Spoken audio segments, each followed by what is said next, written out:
Good afternoon. Welcome to the Jaybefaunt channel. I am your host, James Fauntleroy. So good to see all of you here on this beautiful Tuesday afternoon, August 8th, 2023.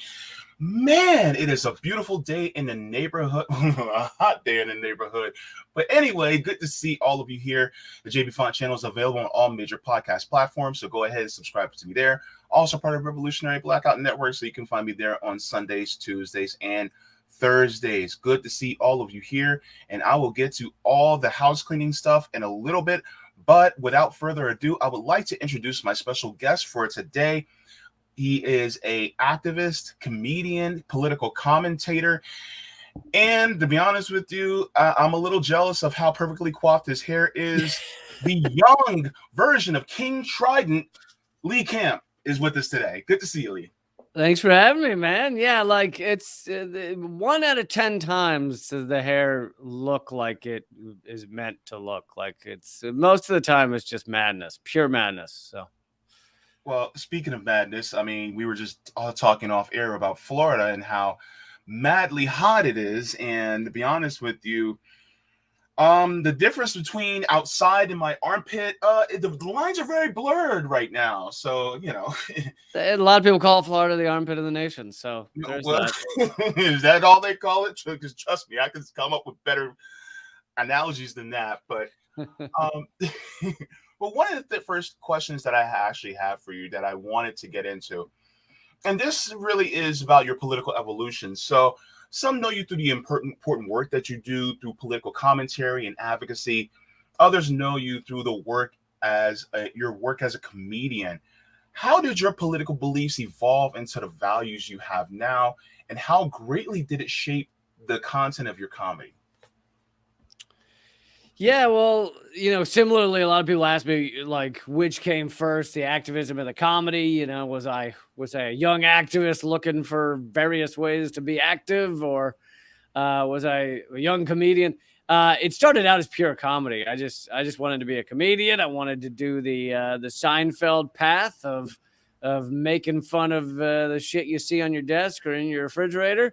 And I did not think that I would end up, tackling endless war and systemic racism on a daily basis. But as I went about becoming a comedian, performing every night in New York City at age 21, 22, and on, I became more active. I became more aware. I became more educated. The final. So I became active and educated and everything in many ways, but the final nail in the coffin for me of the two-party system was when Obama got elected the first time. And I definitely supported him in 2008. And then I realized, like, oh, I see, it's all bullshit. Like, all bullshit. Right. Definitely. And I saw how his administration and the system worked by 2009, by about 1 year in. And it kind of shattered the whole idea that, oh, well, if you just got a kind of somewhat left-leaning Democrat in there, it would be a different world and we can just fix it all up and make it all work. And I found, oh, no, that's not true at all.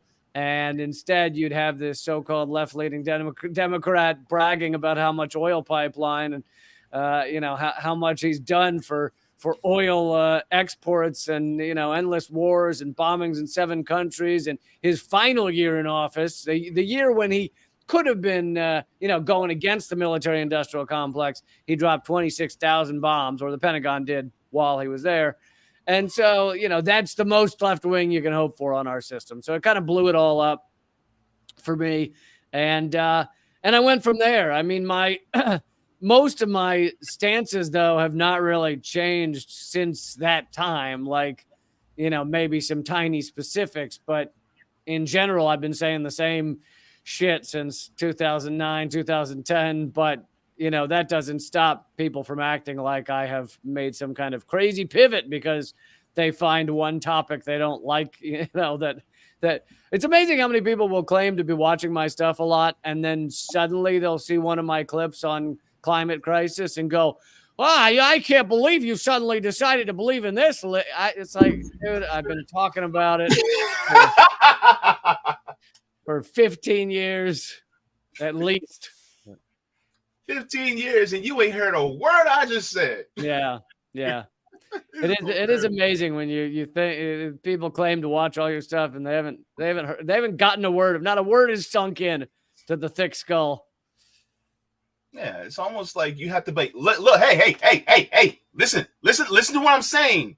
All right, I'm gonna make you laugh, and I'm also gonna make you think, motherfucker, think. Virtual slap across the face, right? Oh gosh, man. Well, that's one thing, and the thing is, a lot of times when people do not listen to what you say and they're caught off guard, it's like, were you here just for for the hee-hees and ha-has, or were you there for the more deeper parts of my artistry? It's like, because one thing, and I'll be having on Kevin Ronka from Right Brain Studios on a little bit, because he's also into the media arts as well as a director. But the thing is that a lot of times when it comes to artistry, comedy is also part of that art. And a lot of times art is also used as a tool in order to inform as well as entertain. And so, I think that blend helps. But the thing is that people have to be paying attention. And sometimes I feel like we're just too out of sorts to really pay attention. Yeah, that can happen. But you are right that comedy is one of these arts that can be used to influence people or to make them think or to give them new ideas. And part of the reason that I started putting my activism and my politics into my comedy was, it kind of occurred to me, it was like, I'm on stage. I was often, in my early years in New York, I was often on stage 3 times a night you normally get like a 10-minute set. So it wasn't like we were doing hours every night, but so I was doing 3 sets a night in front of crowds that didn't know me, didn't know anything about the comedians. They just went into a comedy club to see a comedy show.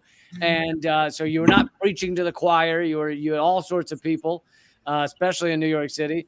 And it occurred to me, it's like, wow, there is kind of no art form left where you are speaking however you want, no gatekeeper. You get on a stage and people have shown up to just hear your thoughts. Yeah. Like, there's little bits of, there's a few monologuists left in the country. There's a few maybe poets, but even poets, of course, are usually reading from a script that they've written. But true. But so if you take like maybe poets, maybe comedians, but there's almost nothing left where people just walk into a room and say, let's hear what's coming out of this guy's noggin. And so I was like, well, I think I feel like if I'm going to be doing this rare art form that's still remaining in this country, I mean, perhaps a lot of what I say should have some sort of deeper meaning, some sort of deeper quest for peace and sustainability in a better world.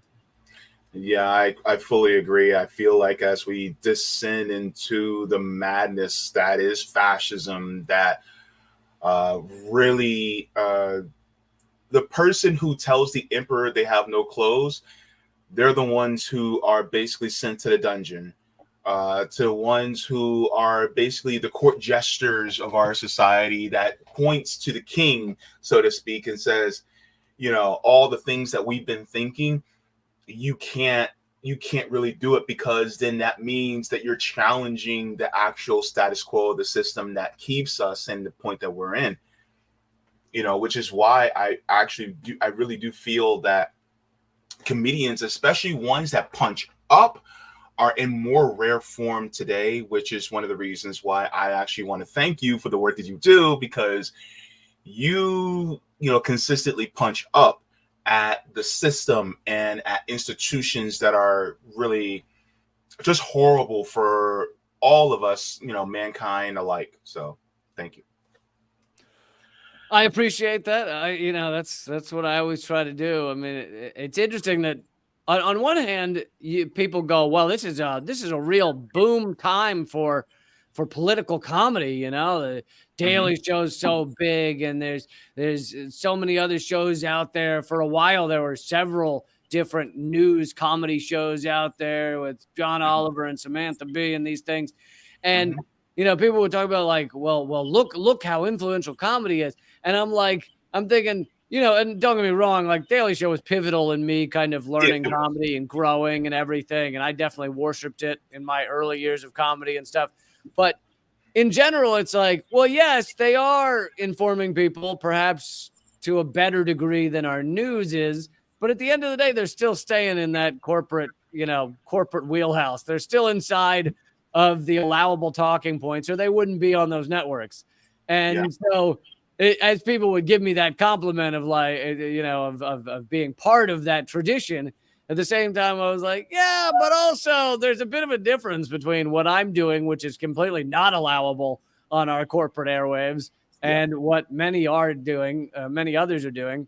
But I gotta give a shout out to kind of just how much different comedians have made over the past many years, waking people up. You do have people like my friend Katie Halper and Jimmy Dore and what was and of course Hannibal Buress bringing down Bill Cosby. These are some big moments. Big moments, baby. Now my second question, and thank you for that nuanced first answer question. I mean, in your opinion, what kind of improvements can be made on the left to further our collaboration and efficacy to influence more people into class solidarity and consciousness? Stop sucking. So there's that. I mean, part of it is like that on this channel, because you may just get me in trouble.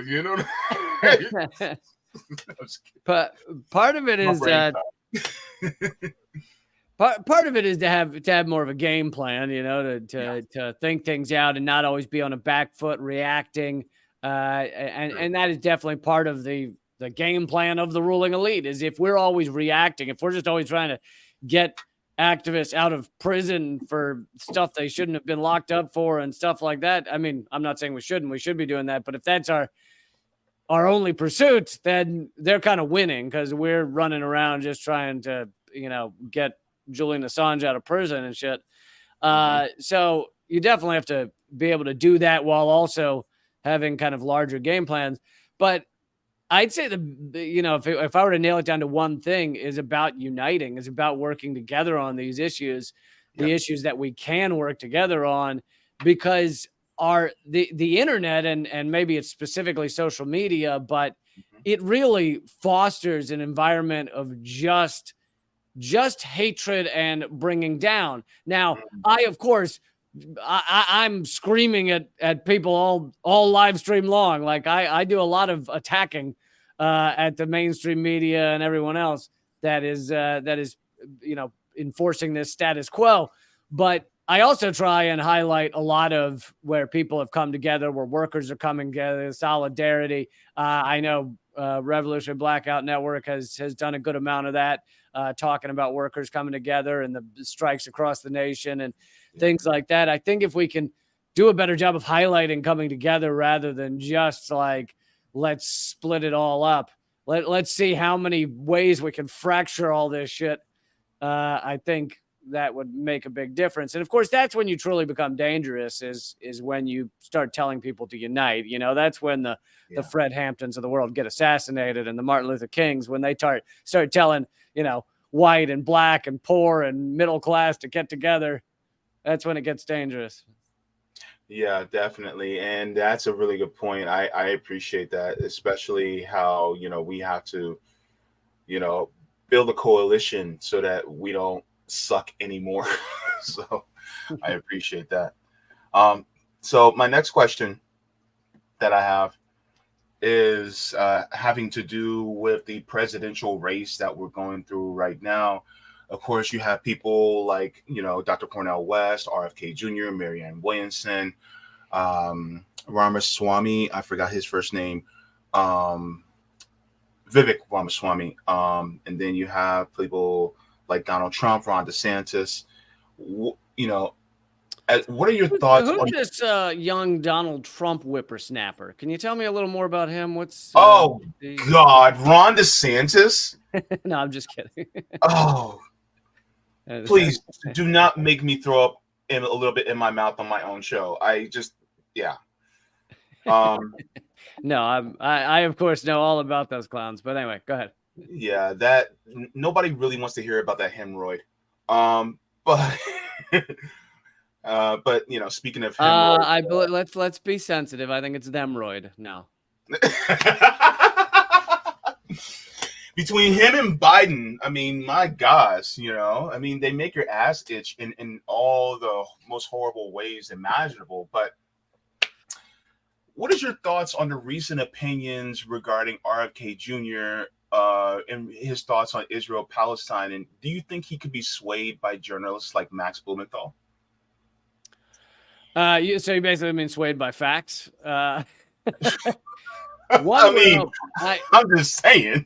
So I've probably done 4 or 5 segments since on highlighting RFK since he started running, and for most of them, I think all but 2 maybe.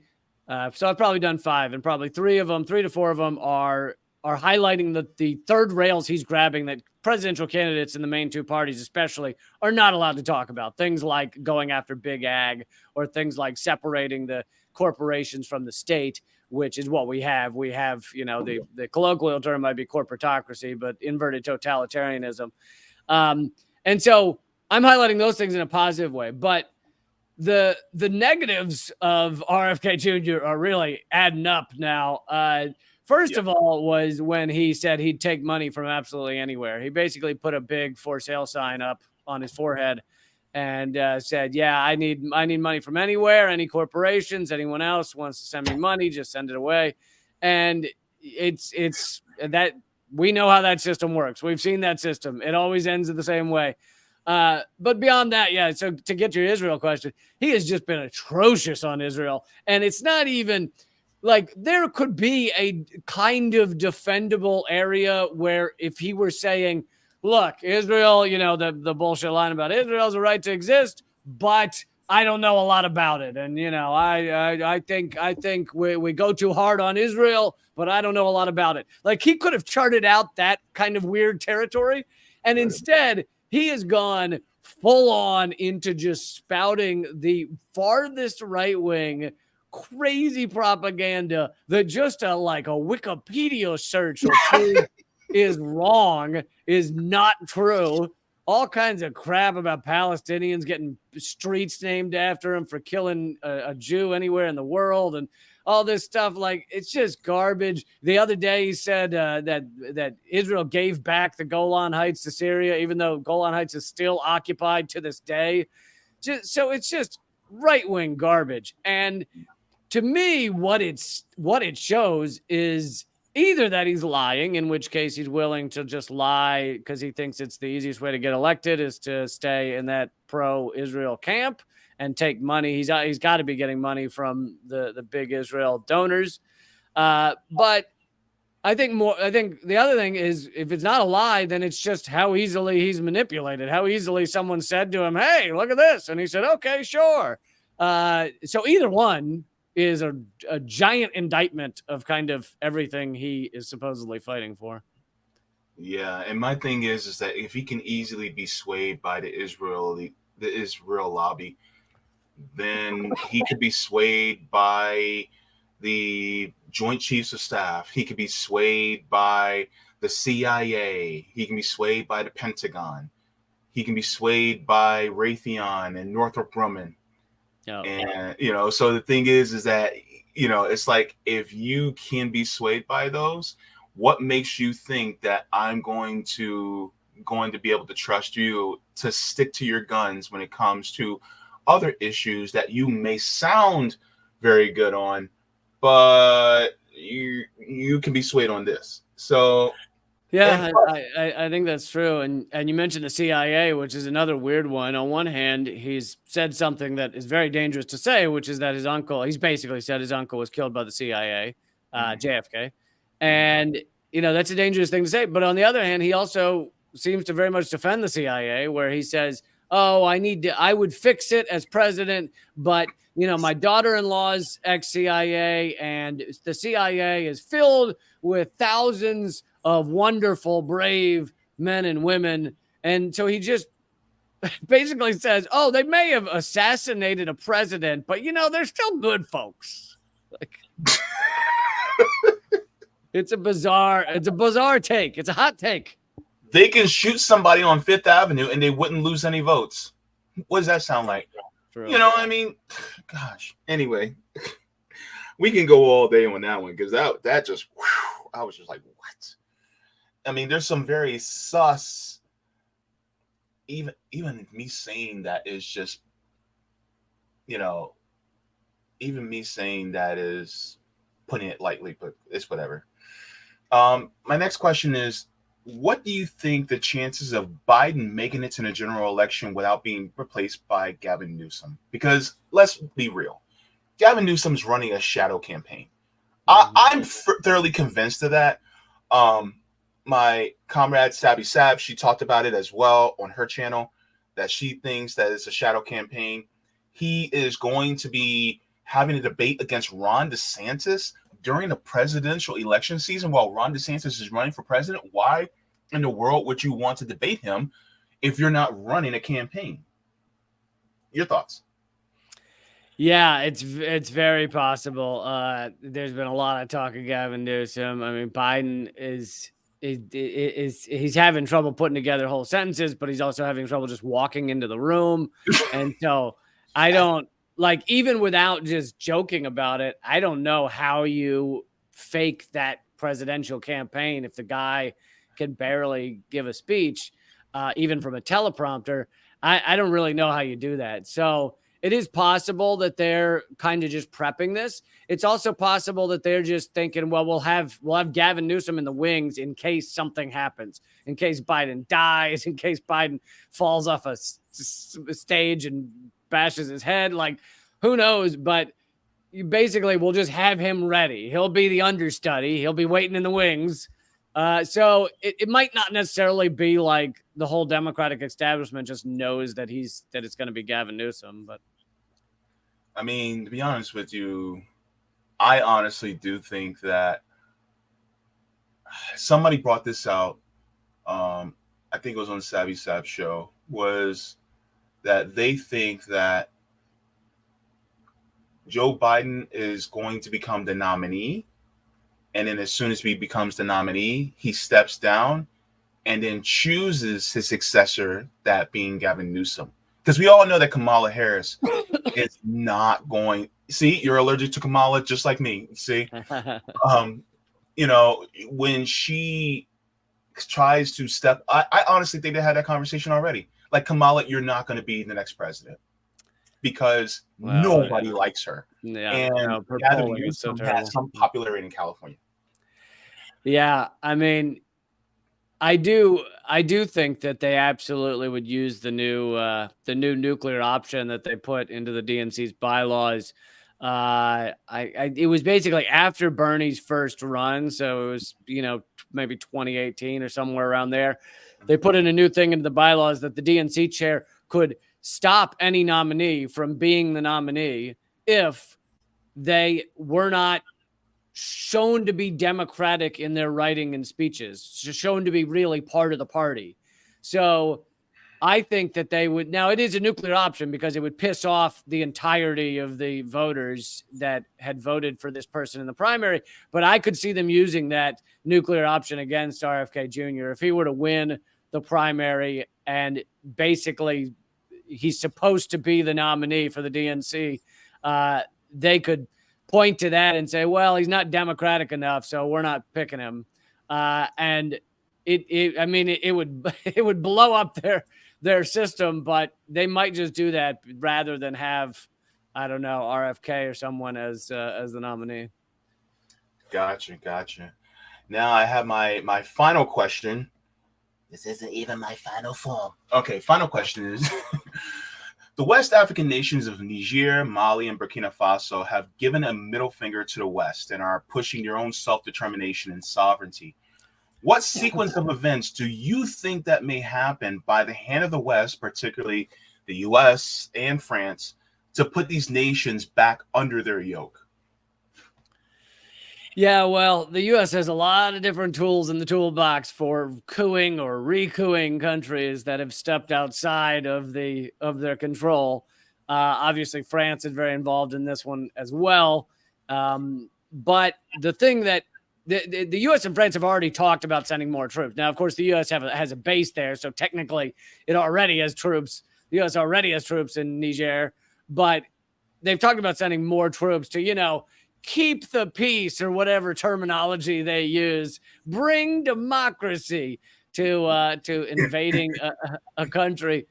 But what has thrown a wrench in the gears is that Mali and Burkina Faso have said if another country were to invade Niger, they would then consider an act of war. And the U.S. and France don't want to be in a 5-country war. So it seems that the U.S. and France will probably more likely use their other tools in the toolbox, which can also be deadly, such as economic war, sanctions, various soft power techniques, obviously endless propaganda, which has already begun. There's a lot that can be done, and I think we should watch as much of it is done. Lawfare really is the tool of choice of the U.S. empire in the most recent years. It's very rare that we nowadays just go and shoot a president because they're in our way. What's far more common is getting the various governmental bodies in that country, bribing them to bring some sort of charges against the president or the person running or whoever, and get them either kicked out of office or arrested. We saw it with Lula, who then undid that, luckily. We saw it with just the other day, Imran Khan was sentenced to 3 years in prison in Pakistan. The U.S. fingerprints were all over that lawfare coup that got him kicked out of power. We saw it in Peru with Castillo, who's in prison right now. We saw it in Argentina, where they brought charges against the vice president. And the reason they did that is because they knew she was going to run for president next, and the U.S. and other right-wing nations didn't want her to be president. So they figured, well, we'll bring charges against her, which in their country, once you've been charged or found guilty of various crimes, you can't run for office or for president. So they successfully stopped her from becoming president. So they've had a lot of lawfare wins in these coup-light situations. And I think that they'll probably, do their best to use those type of things in Niger. But it is certainly more complicated when it's a military coup. And, Well, they did the same thing in Burkina Faso against Sankara, back then. So, I mean, they literally took one of his friends and then they used him through, bribery and influence. And then they end up killing Sankara. So if they did it before, then that's something that I think they'll do again as well. Yeah. There are a lot of options. I think the reason they've shied away from the assassinations is just because people are getting better at investigating those things. Yeah. And there's a lot more people talking about it that are against the empire, for sure. Yeah, So but yeah, the final part of that answer is that the fact that Niger and Mali and Burkina Faso and so many of these other countries are standing up to the U.S.-led dominance of the world is a major step, and it speaks to the waning power of the U.S. empire. Now, if maybe there'd be an argument of how wonderful the U.S. empire was if it created sustainability and happiness around the world, but instead we just see that we are driving off a cliff. We're on the brink of nuclear war. There's billions upon billions of people starving around the world. And so the U.S. empire having as much power as it has is absolutely a bad thing. It's a terrible thing for humanity, for the planet. And so these countries standing up and showing the waning power of the U.S., 41 countries, is it now, want to join BRICS, the competing monetary system. These are all big steps in a massive shift of the geopolitical, economic, and otherwise order. Yep. Yeah. And that was my last question. Look, I appreciate your political commentary, your analysis, because it is very nuanced and it is very insightful. So I appreciate you coming on. Please let everybody know where they can find you as well. Yeah. Let's see. I got a bunch of things to tell people about. I have my first global Zoom comedy show that I'll be doing September 2nd. It's a Saturday, and that's at leecamp.com. Most everything's at leecamp.com, so you can check it out there. But so if you want to see the comedy show, check that out. But also, I am the campaign manager for a grayish brown rock that I'm running for president of the United States. And I think it would just be much better than anybody we've ever had sitting in the Oval Office. So that's at yardrock2024.com. And I think people should go check out the platform of Yard Rock 2024 and see what he stands for, because it's some good shit, Wow. Okay. Thank you so very much for informing me and the audience about that. Very much appreciated. So just as well, if anybody would like to, you guys can also go to the links down in the description below to get all the links to Lee Camp as well. You could also have links to his YouTube channel as well as to his Twitter. So if he says anything right, then you can high five him in the comments on YouTube as well.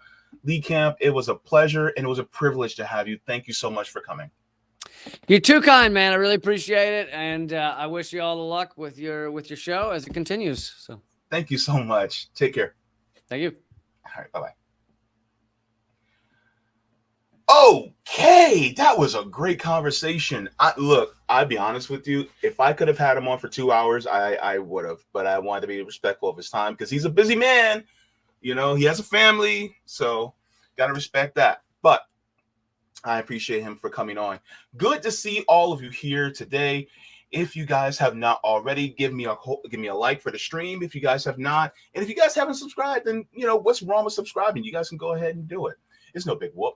Also, if you guys would like to, you guys can go to my Substack. You guys can go to jaybefaunt.substack.com for email notifications so that you guys are notified whenever I do go live or upload clips. And so thank you so very much for doing that already if you have done so. Also, just want to give a shout out to all my patrons on Patreon and Coffee, as well as my patrons that are also members, and anybody that sends me super chats or any type of mutual aid. If you guys would like to, you guys can also become patrons on Patreon. And just to show you guys what the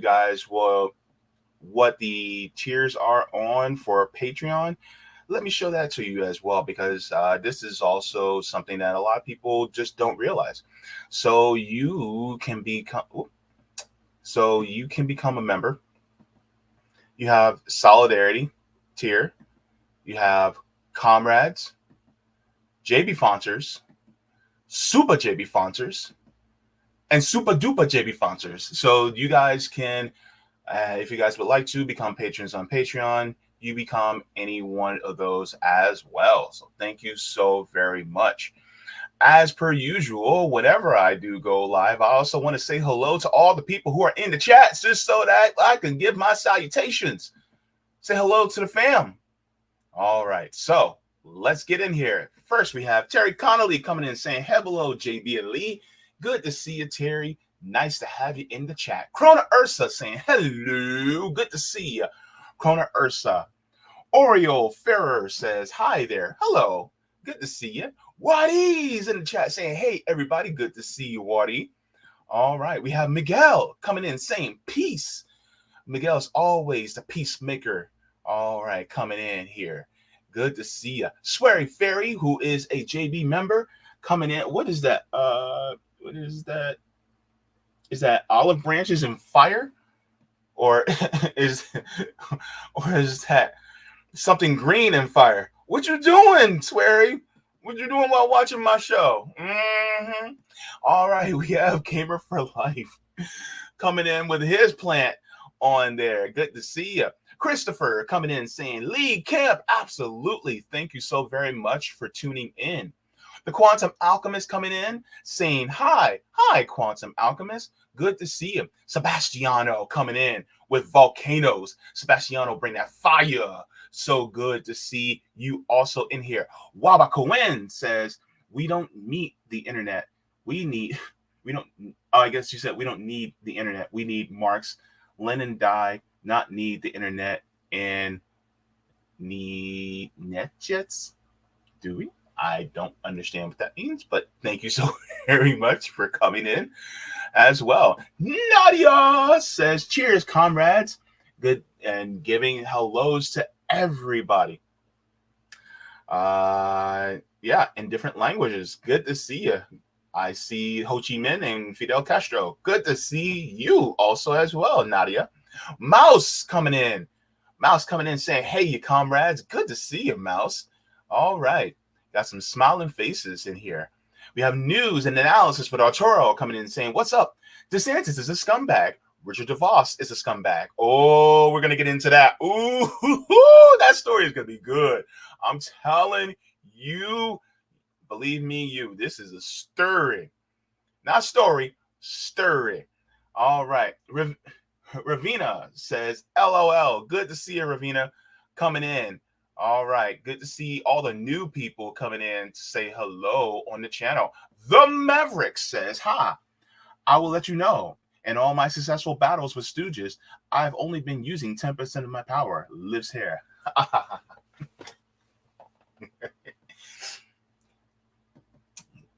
Don't let me get into my my Frieza voice. You have 1 hour, Zaban. All right. We have Neil coming in saying, yeah, Joe can only make 4. His tongue confuses it. Come on, Jack. You see, the thing is...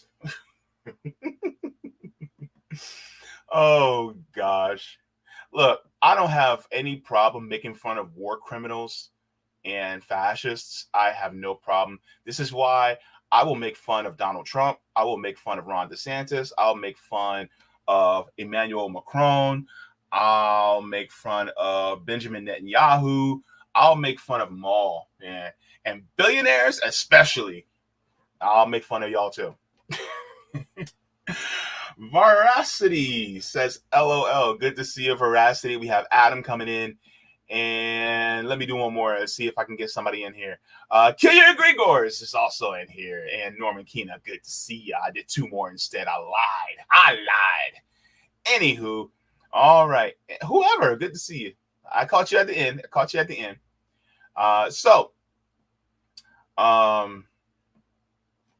Matthew says, how about Graham Elwood? You know what I'm saying. Good to see you, Matthew. Good to see you in the chat. So, what are we going to be talking about today? There's a couple of things we're going to be getting into. So, of course, Lee Camp just joined, so we have that. And then we have Orlando Magic and a donation with Ron DeSantis. What in the hell is going on? And then we have Kevin Ronca from Right Brain TV talking about Cuba. In particular, Cuban cinema. So that's going to be interesting. So we're going to be talking about Ron DeSantis. Now, as many of you guys know, I live in the state of Florida. Please go ahead. Feel sorry for me. It's okay. I accept the sorries, the well wishes, the woo woo woo woo woo woos, because I live in Florida. Sorry, I gotta turn this thing. I forgot to turn my fan off. Okay. So yeah, so one of the things that is interesting is that DeSantis actually got $50,000 from the Orlando Magic. Say it ain't so. Let's get into it. So this is out of the Orlando Sentinel. And hold on, let me shrink it just a little bit. And this is interesting. It says DeSantis rips NBA players for criticizing Magic's $50,000 donation. What in the hell is going on? It says Governor Ron DeSantis attacked the NBA union Friday for criticizing Orlando Magic's $50,000 contribution to the Super PAC supporting his presidential campaign. Quote, it appears the NBA took a break from protesting our anthem and bending the knee to communist China to chirp about my policies, end quote, DeSantis wrote on X, formerly known as Twitter.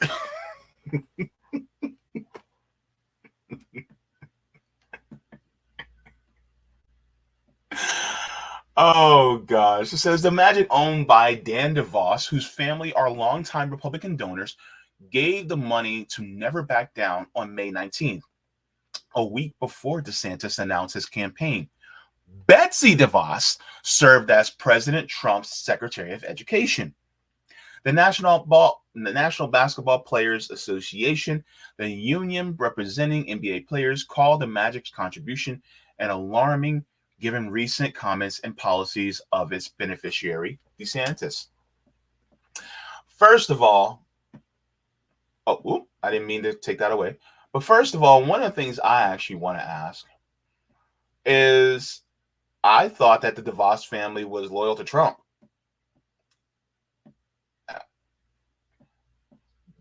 Would that mean that they don't really give a crap about Trump? Or is it just who is more socially to the right?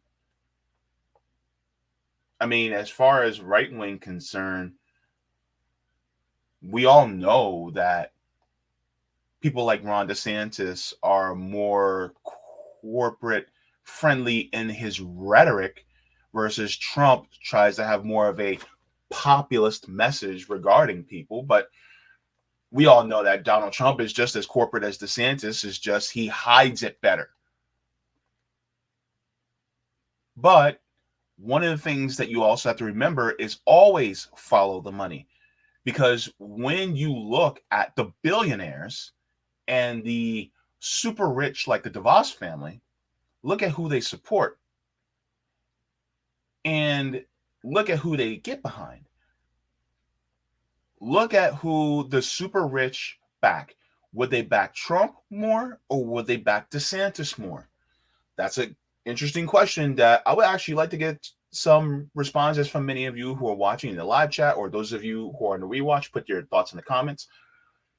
But who would the corporations prefer?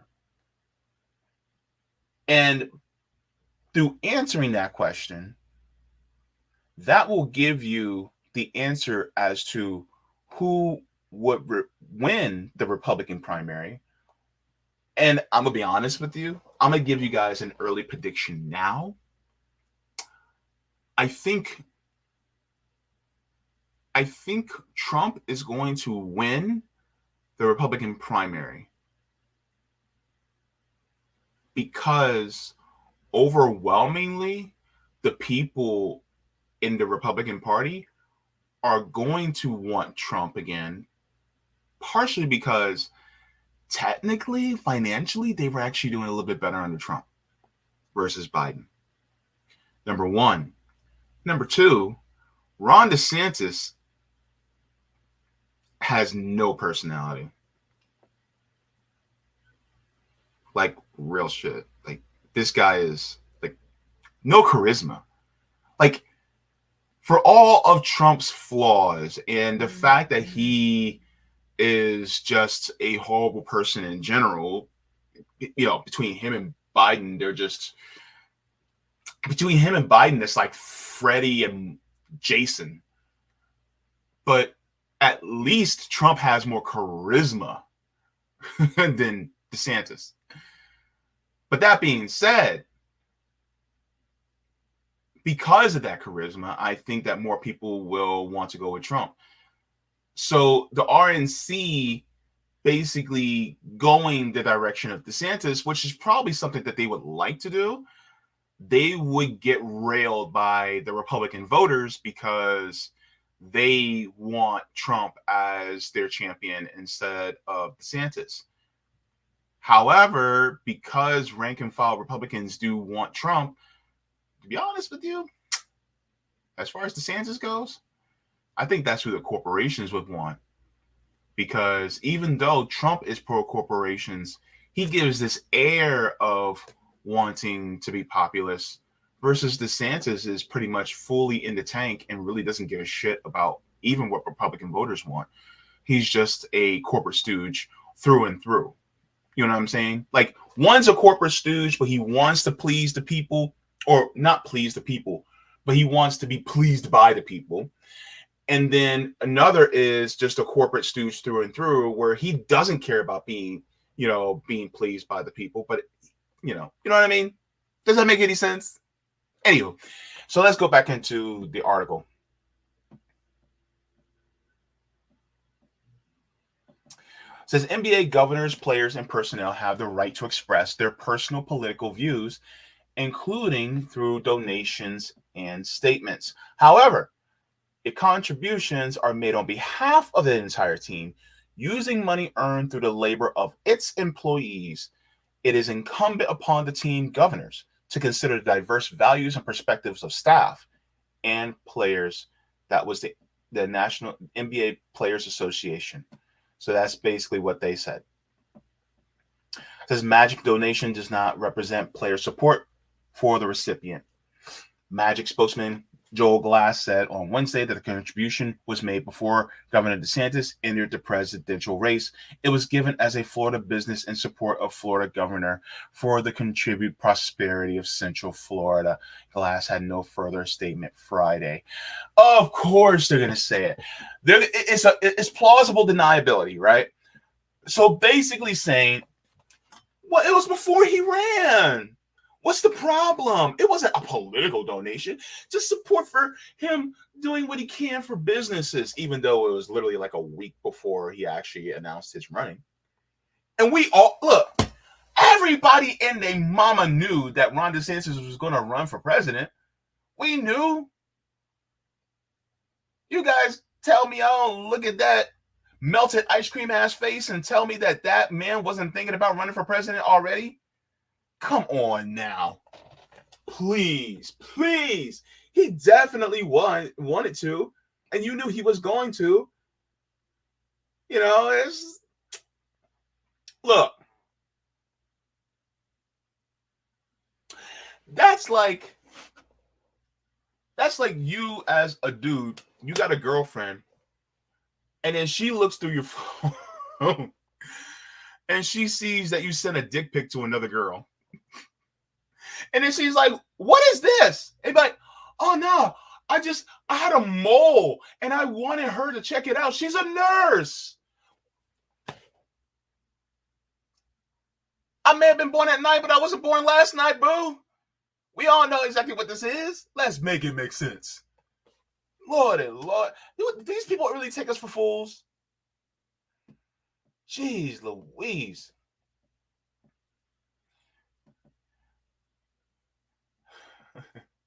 It says, but Never Back Down was specifically formed in March to back a DeSantis presidential bid, and reports at the time the contribution was made indicated that an announcement was imminent. No shit, Sherlock.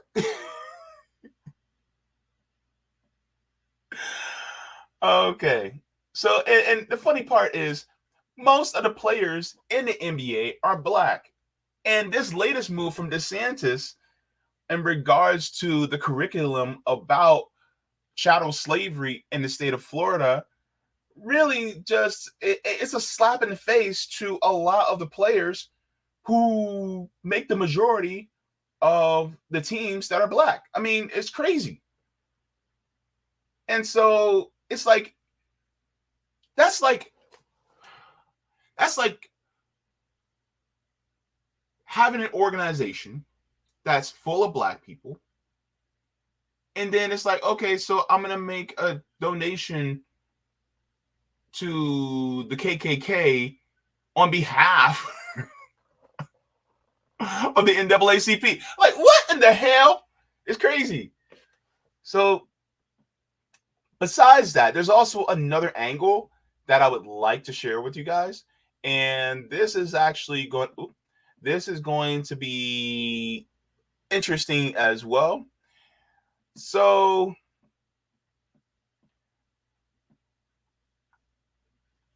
let's share this as well. Cable provider.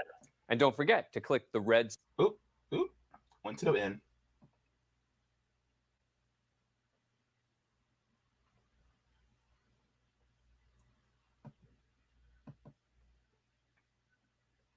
All right. Team has donated $50,000 to the super PAC that supports Florida Governor Ron DeSantis' 2024 presidential bid. And shocker, that has sparked outrage among some players and pundits and others. The donation to the DeSantis super PAC, Never Back Down, was made on June 26th, according to records filed with the Federal Election Committee. Alex Schultz, the politics editor for SF Gate, was first to spot the donation. He tweeted that this is, quote, possibly the largest political donation attributed to an NBA organization. Schultz went on to say, quote, team owners dumping money on presidential candidates, especially conservatives, is not new. In this case, it's very odd that when given the opportunity, the organization is not distancing itself from the DeSantis donation. Now, this is not the team's first donation in support of a presidential candidate or a political cause. They donated $500 to a Democratic House campaign, $2,000 to a right-leaning Maverick PAC USA in 2014, $500 to conservative results in 2016, and far from the first NBA team. Just let's go back to that. Let's go back to that. So here's the funny part I would like to point out to a lot of people. Whenever you look at these corporations, always focus on the money. When it comes to political campaigns, focus on the money. Who gives to whom? This will inform you not just which politician gets their money from corporations. We're not just going to talk about that, but also the political parties. And one thing you're going to notice is that there is equal share among corporations and the super rich when it comes to political parties. Look, back in 2000, you can technically say that the Democratic Party was actually further left than what it is now. And back in 2000, $500 to Linda Chapin, they're willing to give money to Democrats. That tells you that it's not necessarily about the party, it's about who is going to be doing their bidding. And if the billionaires and if the corporations don't care, then what does it matter about which party you vote for? Meaning, they're all the same anyway. If they're all the same to the corporate dictators, and if they realize that they're all the same, what does that mean for us? Because they're all on the side of the corporate dictators, that means they're not on our side.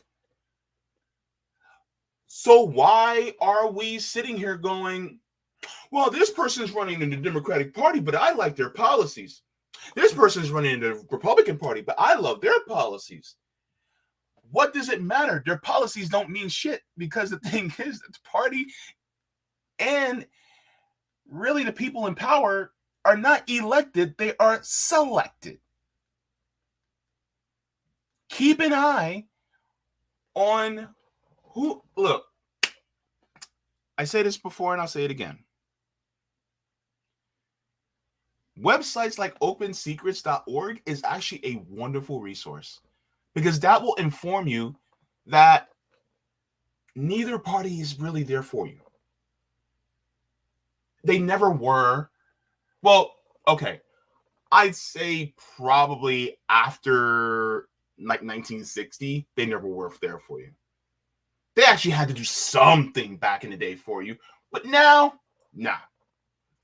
Because that's not how they operate. And so because of that, this is why it is important to realize that there's only two options, really, to really get change for ourselves. One of those options is third party or independence. That's one option. And that's the minor of the two. The major of the two options is actually building class consciousness, organizing. And the thing is that you don't have to be some full-time activist to do it. You don't. You can just do what you can as far as even informing your fellow co-workers, informing your neighbors, informing your family about what's really going on, and then building that class consciousness through that route.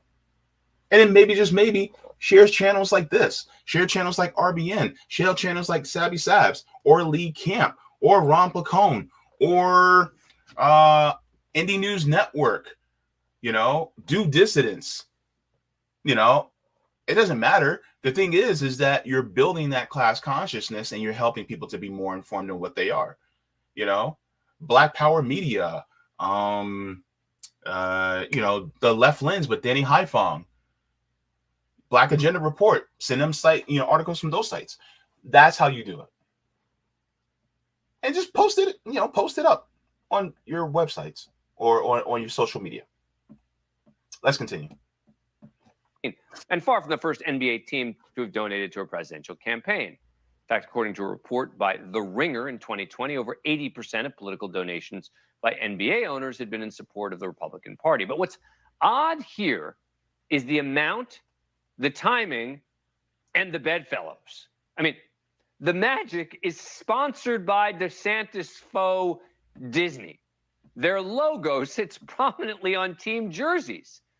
Disney and DeSantis have been in an all-out war after the company issued a statement opposing his Education Act last year, which critics call the Don't Say Gay bill.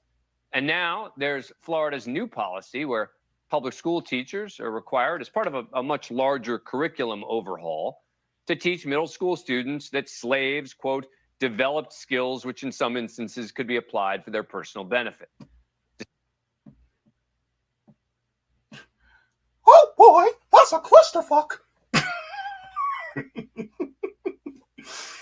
And so that's another piece of the entire puzzle. And so if the NBA is sponsored by Disney, and yet Disney is trying to fight DeSantis, what is it really about? Does Disney really support LGBTQ people?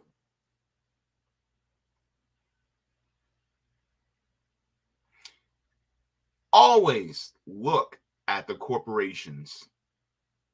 And if Disney doesn't condemn, which I haven't heard them condemn yet, the Magic organization for donating to DeSantis, I hate to tell you something about Disney. It's some goofy shit. I'm telling you.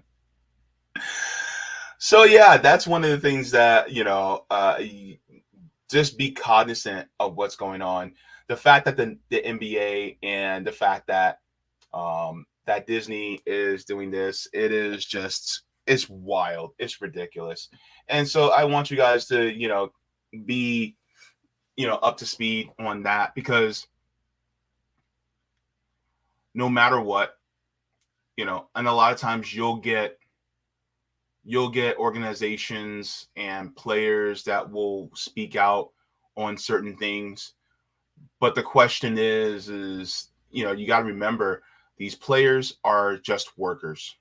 That's really what they are. And people like LeBron James and be like, well, he does this for the community. It's like, yeah, he does that for the community. But my question is that how much tax write-offs do you get? So yeah, it's ultimately about building worker solidarity with people around the world. So make sure to do that, and you can actually have a better impact than these corporations ever could, because you're looking to actually change the system in order to improve it for everybody, whereas they're not really down with doing that in the first place. So just to go quickly to the chat to see what some of you guys are saying. Wabaco, let's see, we need critical thinking. Good to see you in the chat.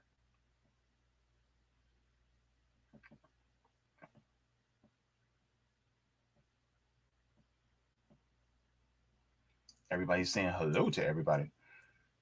Man, I really need a producer. Jeffrey Kramer, good to see you, says the people in power are not elected, they are selected. Thanks for that. Yeah, it's very true. They are. And the thing is that, you go back to the 2016 and 2020 elections where they screwed over Bernie Sanders. They were selected, not elected. So that's the problem. A lot of people don't really actually realize that now. Well, so a lot of people realize it now than before. Roddy says giving money to both sides of the duopoly is standard operating procedure, though. Yes. The thing is that everybody needs to realize that they were never on your side in the first place. You see, Luz Therein Telamon says Disney has been trash for a while. Well, I mean, you're right. You see, we need critical thinking, says some of the right say they're going to cancel NBA and do it every year. Yep. How many of them went back to drinking Bud Light?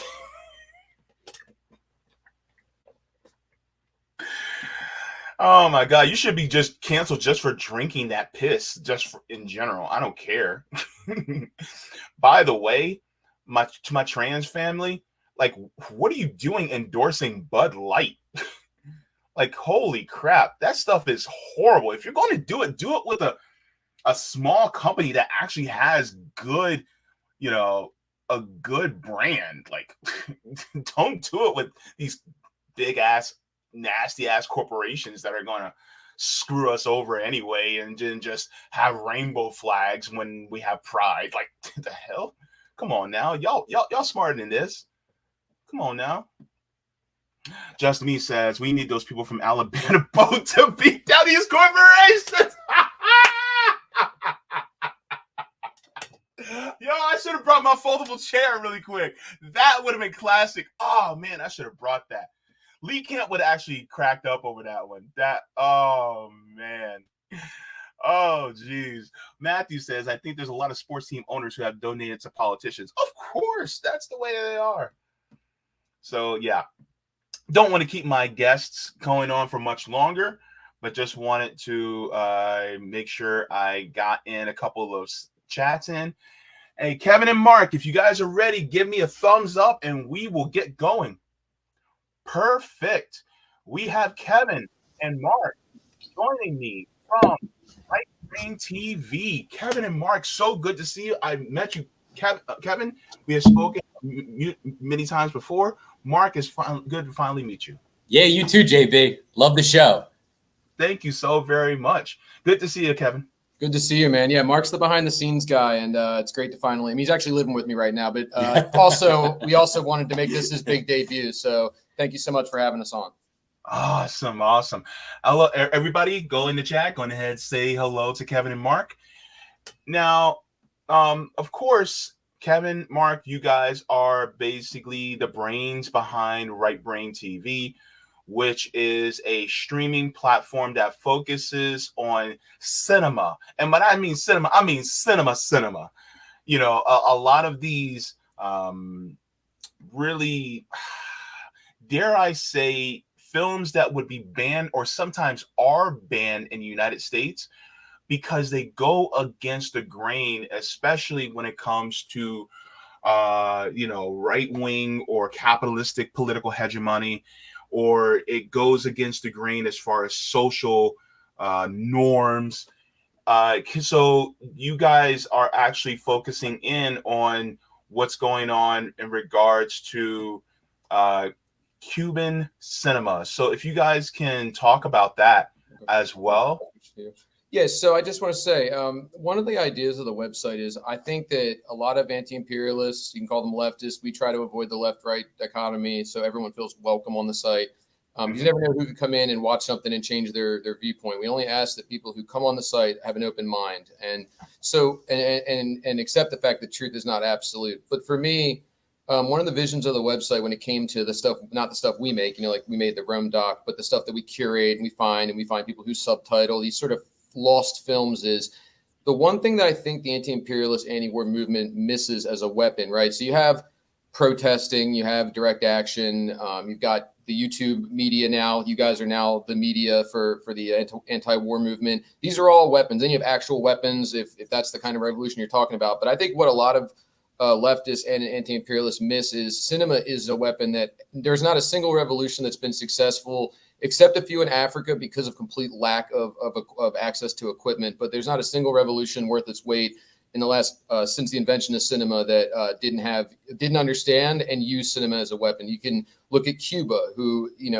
Castro building one of the first big film institutes in Cuba. There was films with Batista, but we'll get to that later. But Vietnam, a lot of people don't know this because Hollywood and our country don't want you to know this. But the truth is, the history books have always been written by the bourgeoisie, and the stories of the working class, the stories of the revolutionaries were always told through cinema.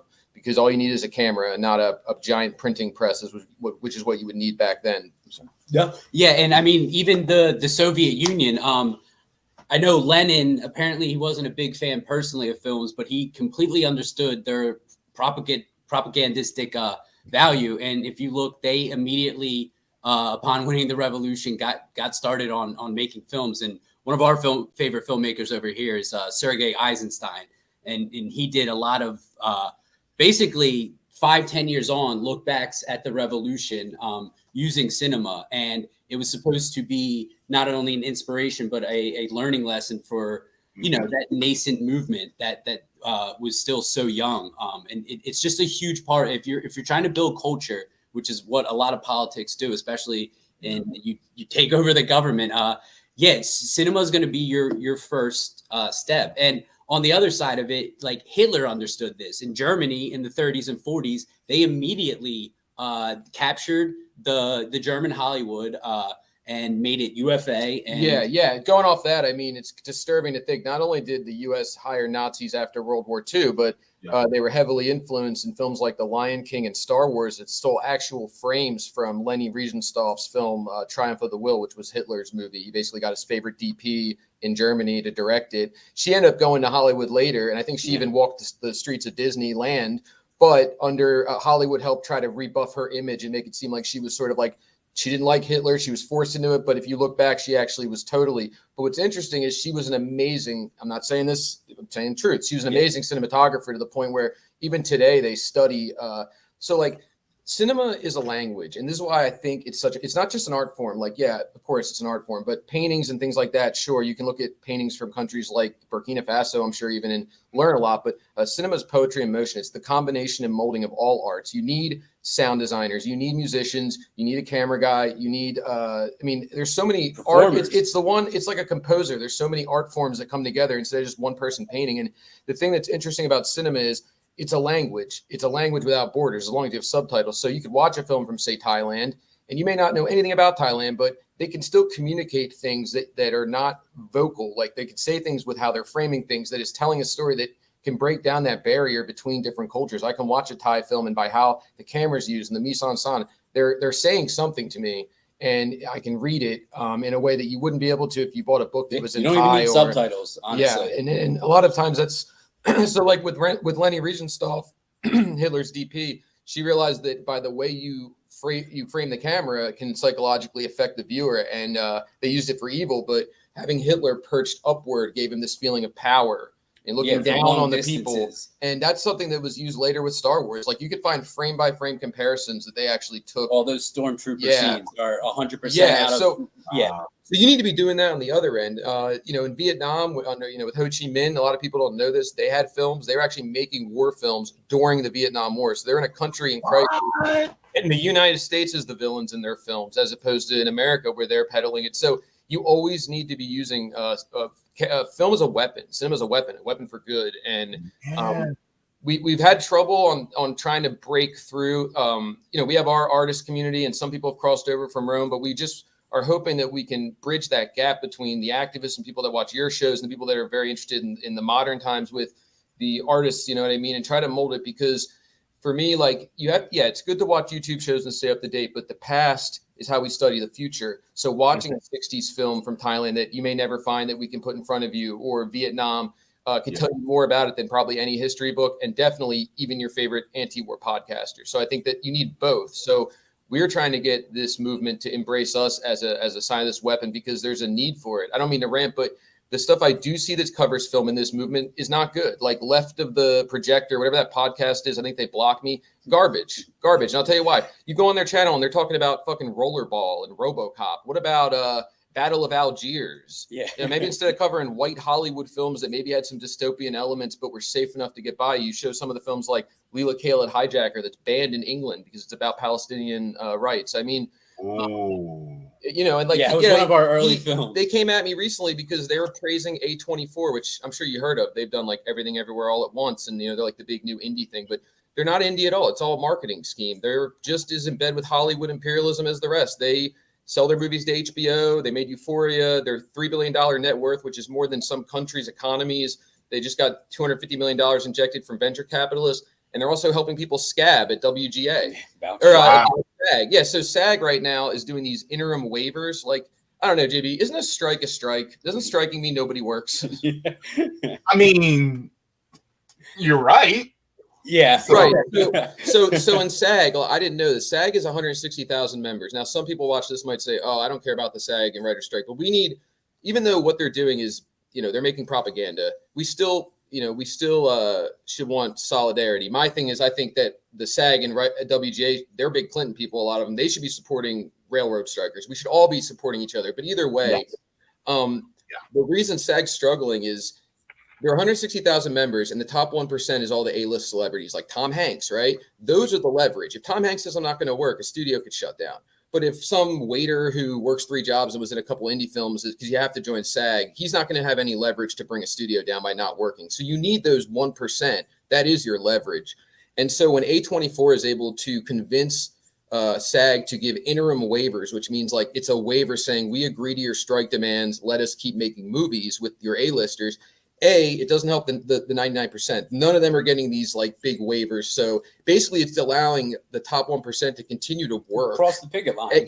Under the guise of indie, even though this indie company has $3 billion worth. And who are they going to sell those movies to? They're going to either sell them to the studios once the strike's over, or they're going to sell them to shell companies. It's not hard to make a shell company that's an indie name and have 3 things removed owned by one of these big guys.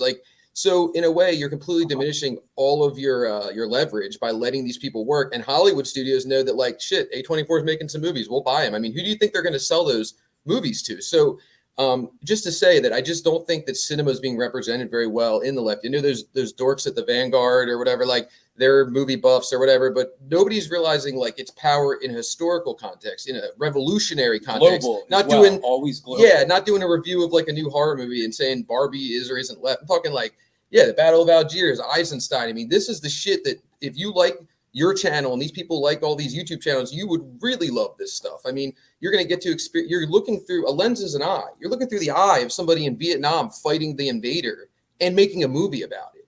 Yeah. I mean, you know what I mean? What a better way to, that's where the heart comes in, because obviously if any good upstanding leftist these days, you do want to be following the issues. You want to know about the news. You want to know where the parties are going.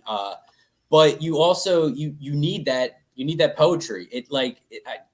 We always tell it enriches your soul, like literally to watch these films, because not only are you getting narrative, that is similar to, say, the news. You're getting a specific narrative. Sometimes it is propaganda. Sometimes it's the Soviet Union from the top writing a script and telling the audience this is, our new world. But that is as important as anything that's going on in the news, even though we could be talking about 100 years ago, because these things cycle through.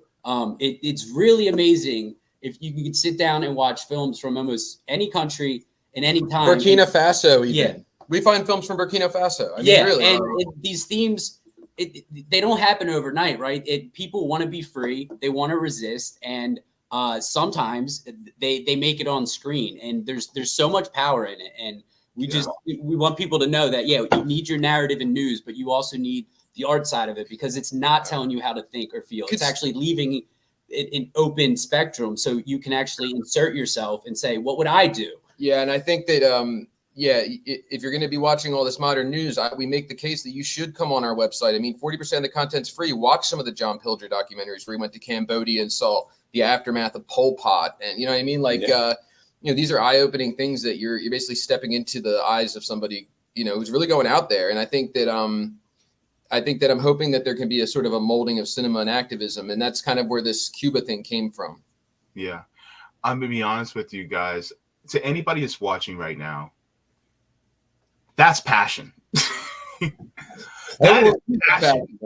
Like, holy shit. Like, we made this platform because there was no one else doing exactly what we wanted to do. And we saw the lane we wanted to drive down. We had to make it ourselves. We had to pave that road. So it's really barren out in this lane. There's like not even electricity out here. I mean, we're like out in no man's land watching movies that you search them on Google and you get like two. You ever see get two search results? Yeah. You're like, what? Yeah. Two, like not more than two. And it just says like, that's it. And a lot of times these films, like the obscurity, we always talk about context. And as Marxist, good leftist, we understand the importance of the whole thing, the whole dialectic. So you could just watch a film as a piece of art. It's like looking at a painting. But when you go read that little placard at the museum that tells you a little bit about the painting, now you look at it again, it changes a little bit. And so when you come on our site, all of our movies, we do great write-ups. We are always trying to put it into the history that these movies were made, because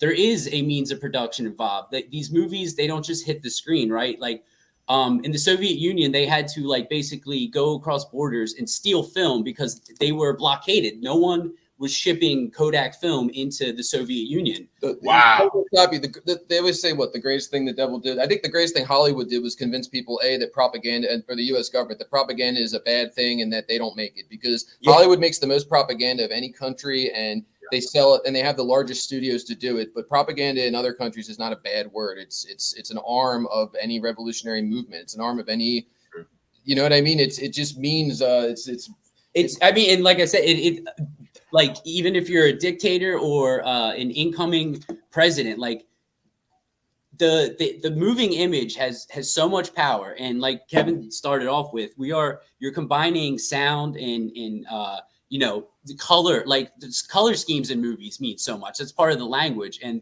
there's just so much on display. And people have died making films, and we've agreed. And this is gonna sound crazy to people. I wasted my 20s to 30s. I wasted it in drug fueled haze. I was homeless for a while, and all I wanted to do is film. And now that I have the opportunity, and I am privileged compared to most people, we're trying to build something that exists when we're dead. So we're not not to knock memes or anything. We're not just doing a streaming site. This is we're going to do this till we're dead and leave it behind for somebody else, whether that's a seed, whether it's a tree. This is bigger than us. We want to create a outside of Hollywood system from the ground up that can fund itself, audience powered, and start allowing filmmakers from flyover parts of the country and flyover parts of the world to be able to have that platform, because we are privileged. And so there's no reason you should be ashamed to admit it. And if you have it, use it as a weapon to fight back. Yeah, this really is a grassroots studio in the truest sense of the word.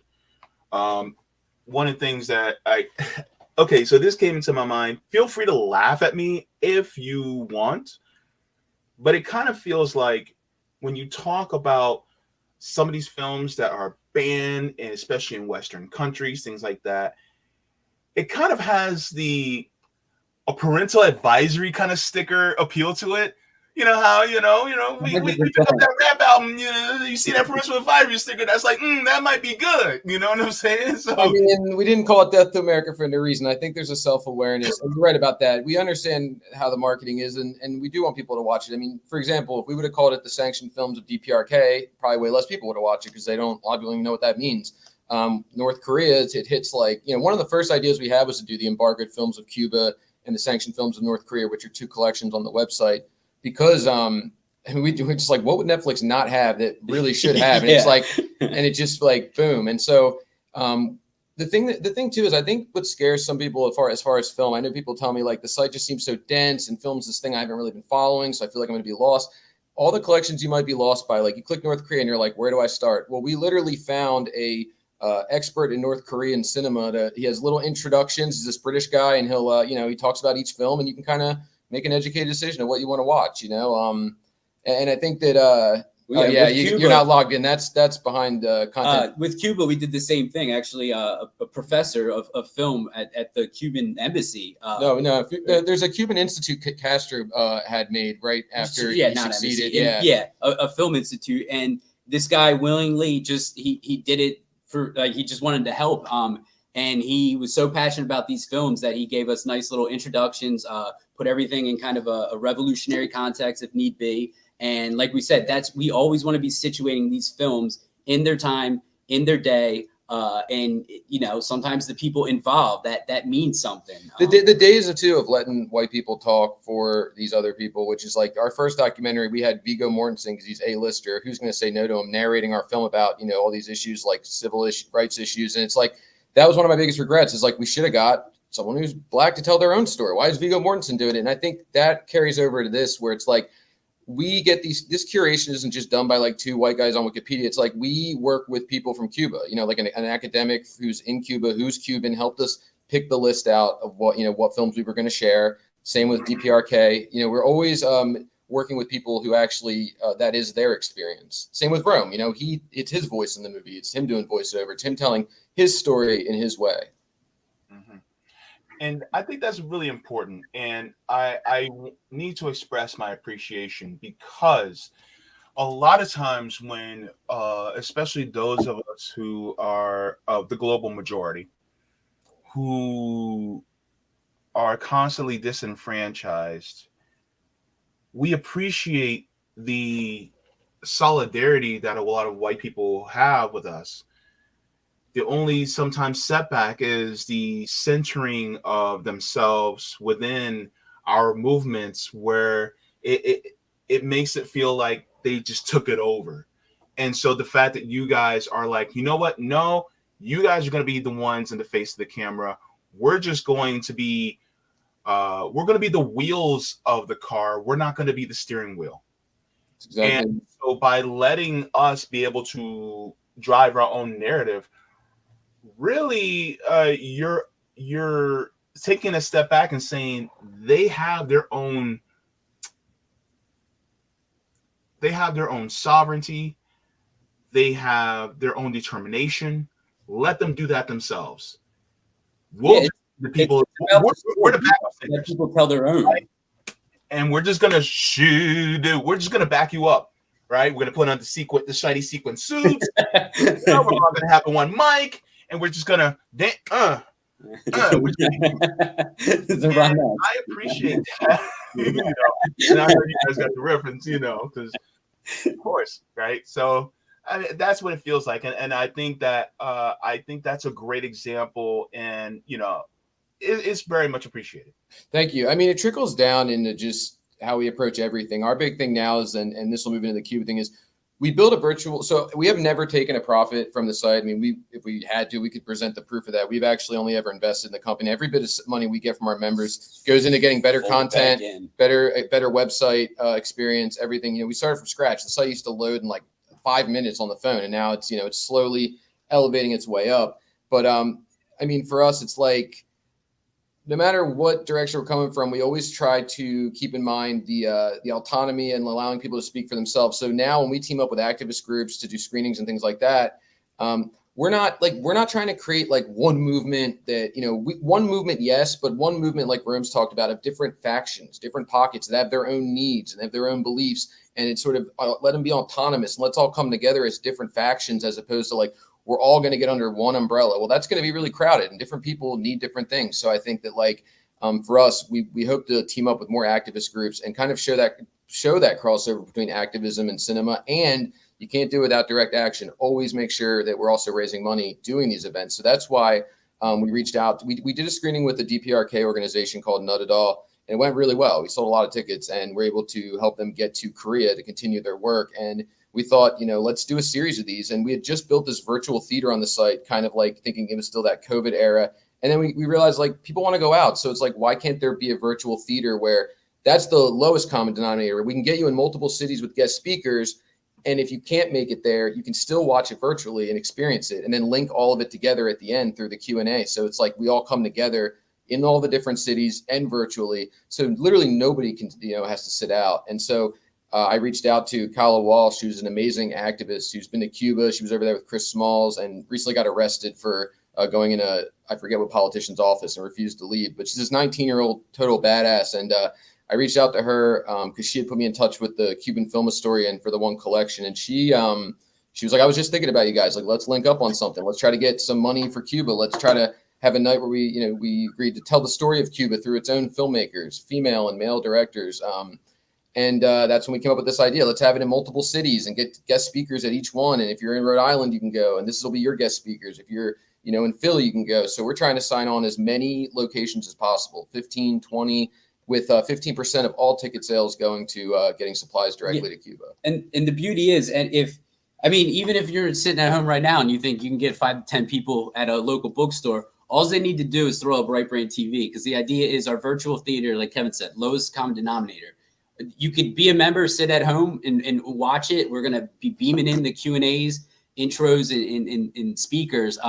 But if you are and it's why we want to do, we're trying to get 20 cities. Like, we want this to be across the country, and you could show up in person to a local radical bookstore and they'll have it on the screen and they'll have the speakers there. And it's just, Right Brain's just going to be the net. It can catch it all. We hate all that tech shit. The way we were thinking is make it as easy as possible. We provide you the flyer artwork because we have in-house artists. We'll give you the flyer artwork.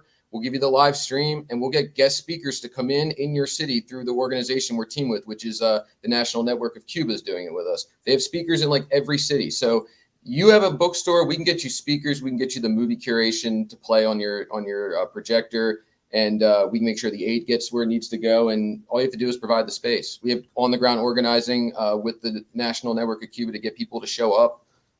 It's plug and play, basically, if you have a space. That would be awesome. I live in Florida, and so I'm sure there's plenty of people who are from Cuba who actually support the Cuban people and would like to talk about these and show these films and this art, because the thing is that, like you guys said, art is actually a tool of revolution, right? If you guys have probably saw earlier, I had on Lee Camp. Lee Camp is a comedian on top of being an activist as well. And that is one part of an art form that I see is also being twisted into being for the empire. You know what I mean? Court gestures. And so, with the onset of McCarthyism that happened back in the 40s and 50s and 60s, you had that turn Hollywood into more of a tool of the state as far as cinema and film. There's the same thing that's happened within even comedy circles, where now you see a lot of comedians that are now becoming more tools of the state instead of being the counterculture to say, you know what? No, we're going to punch up instead of punching down. And so that's what it feels like. If you guys can speak to that, as far as how the state has really shifted and made the the apparatuses that which we use to criticize it and to inspire people to speak out against it. Can you guys speak to that? Because I know you guys touched on it already, but I was just thinking about it from a multifaceted perspective, because we have, for instance, we have comedians, singers, poets, directors, photographers. Can you guys speak to that for a second?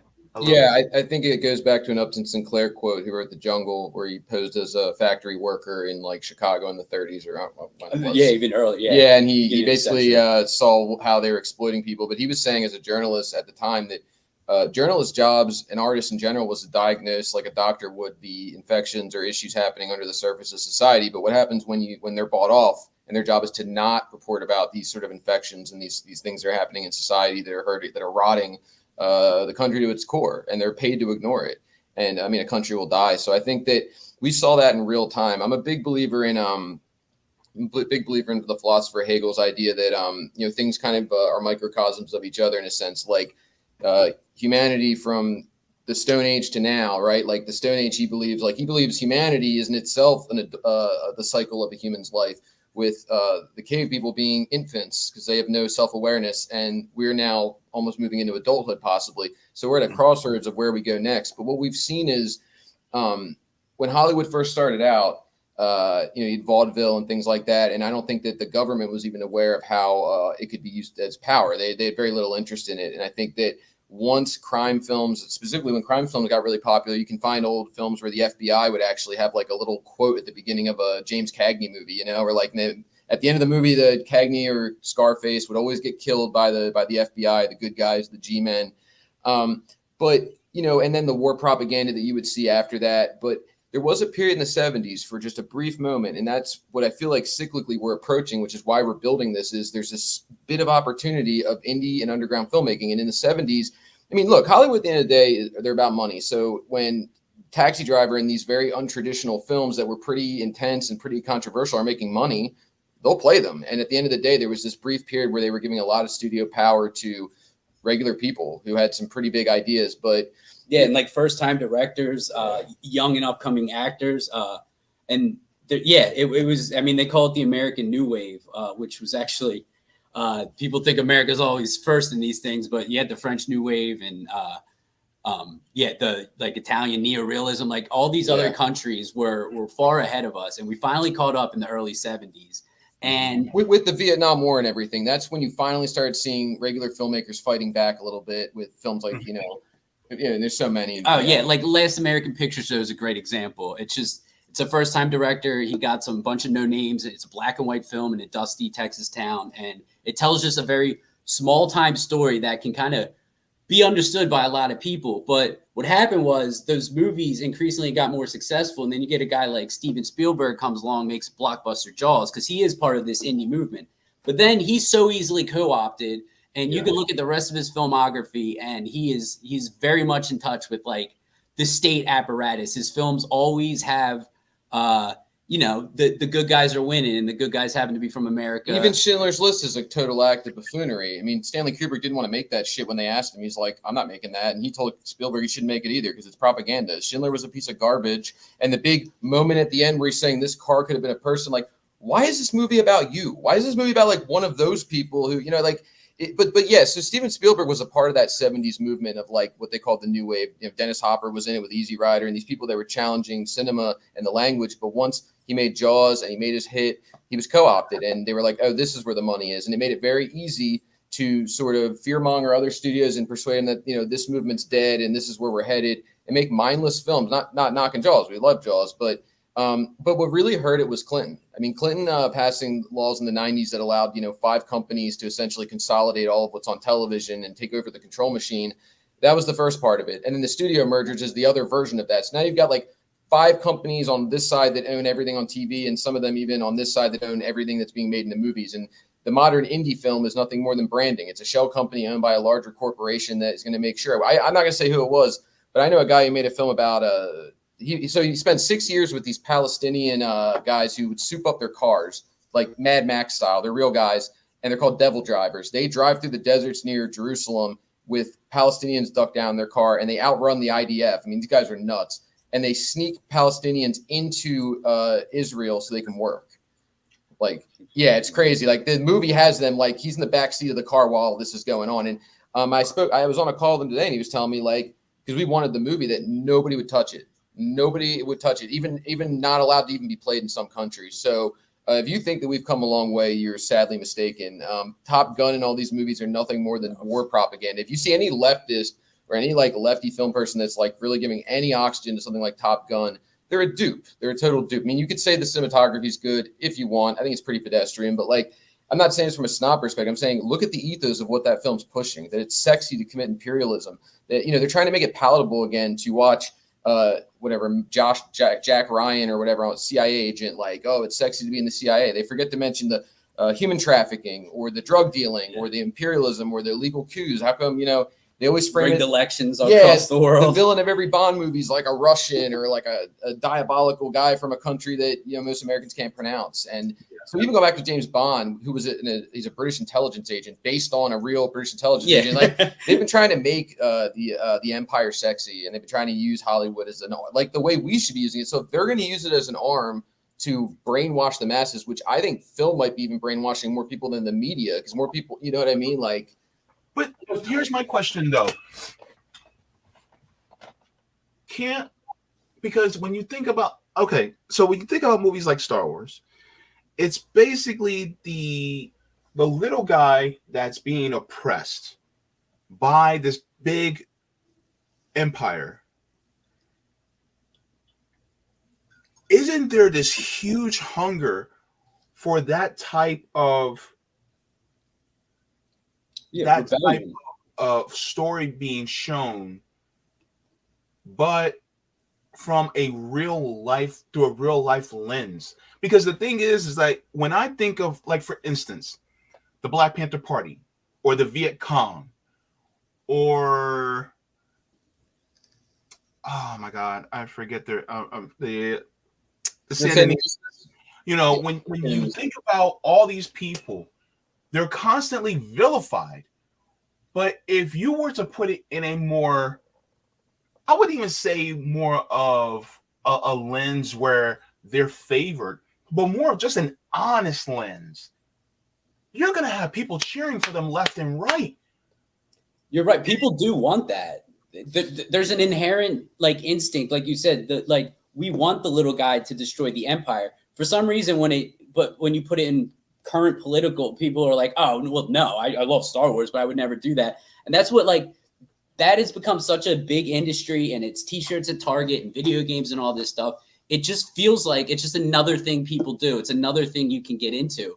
I mean, Star Wars is, and actually George Lucas comes out of this 70s period we were talking about. He was one of these indie filmmakers, and it's totally ironic because between Jaws and that, they invented the blockbuster and both just cashed out basically the rest of their careers. I will say, as much as George Lucas gets some shit, if you watch some of his interviews, he's definitely a guy who intended for Star Wars to be an anti-imperialist film. I know that sounds crazy coming from me, but his interviews track that he conceived the empire to be America. I mean, that's pretty much what he was saying in the interviews. Yeah, it's just, and that is the power of all this money and like Hollywood. Like sometimes we refer to it as like this big creature, but it's a monster. It can just swallow these things up, and even if they did have an edge to them, my friend, our friend calls it the movie industrial complex. It's an whole another arm of the whole thing that no one thinks about. But no, I mean, I think that the thing with what you're saying, I completely agree with, is that, like, you know, why can't we have films like that? And the thing is, all we've been told from our entry into the industry 10 years ago is that what we do is niche. And then I was blacklisted for my beliefs, and I can't get a job in the industry. It's like,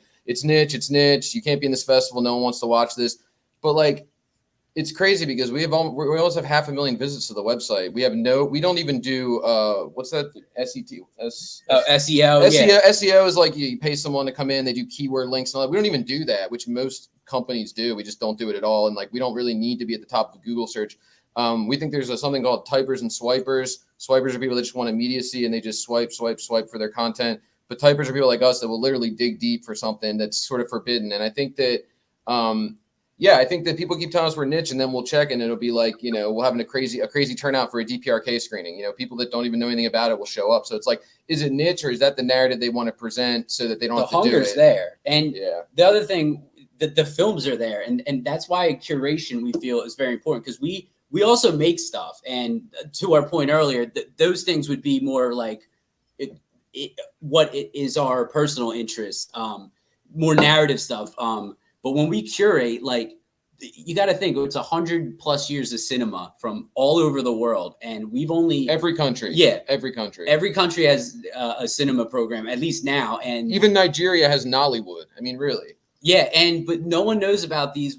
There's all the top 10 hits on Netflix that everyone talks about, the 2 good shows on HBO that people discuss at work, and everything else is just, it swipes by. People have no attention span for it. And we want to change that. We want to show that there's interest. We've mentioned the movie a couple times, but the Battle of Algiers is a fantastic film. You want a real life Star Wars, the little guys are trying to beat back the Empire. Yeah. It's about these. They're trying to get the French out of the Algerian Revolution. It couldn't be more relevant to right now. Like, I understand people wanting to watch, and I love your show. I'm not in any way, but I'm saying, in addition to watching shows as good as yours to get that perspective on what's happening in Africa, why not watch like the Battle of Algiers, where you can actually see firsthand a film about a country, about the Algerian Revolution, where they kicked the French out. You know, they fought back against the French, and you have like the French colonialists in the film, and it's a clash between the two. It's shot sort of fake documentary, but based on real events. I mean, it's a masterfully made film. I mean, it's grueling. There's a scene in a cafe with a bomb, and it's like 5 minutes long. You feel like you're in the room for 20 minutes. There's just so much tension, and like, so that's the thing. You can make a good movie that is fun to watch, and it also have an edge. What happens nowadays is just, like I said, everything gets blunted. Everything ends up reifying the system. Everything just wants you to watch this and then go on to the next one. Wait, when's the sequel? When's the spinoff? When's the prequel? It's a form of corporate. Stop us at any time, but it's a form of corporate colonialism. It's a lot like what Chris Hedges has spoken about, where the people wanted Patrice Lumumba, but instead they took him out and they put up Mobutu, and he's a black face that will do exactly what they want. They don't want a fresh black director like Boots Riley to come and light the system on fire. They want a Tyler Perry, someone they can co-opt and say, no, look, we are doing, like, you think Tyler Perry would be okay with all the stuff we're doing if he's black? And that is a way to, it kind of gives people a false impression, like, oh, Hollywood's diverse. It's like, it's not. It's not diverse in thought. Maybe they have a bunch of different kinds of people all pushing the empire, just like Congress, where it's like, we have the first ever trans person, and they're an imperialist. It's like, okay, so who gives a fuck? You know what I mean? Like, and Hollywood is a microcosm of the political establishment. Yeah. It's far more a part of it than people realize. Sorry, I know we don't get on these a lot. No one ever invites us, so we don't Twitter beef enough. Uncorked, yeah, we don't get on enough Twitter beefs to get on a show. So we're trying to get it all in there. No, it's all good. Just a question to ask you guys about directors like Bong Joon-ho and people like Hwang Dong-hyuk. They've respectively directed movies like Parasite, and then you have the director of Squid Game, which these are really well received, but they also question the system. They actually critique the system from a cinema perspective. Isn't that proof that there is a huge hunger out there for something more raw and honest about our lives as far as cinema goes? Well, first off, proof, I should say.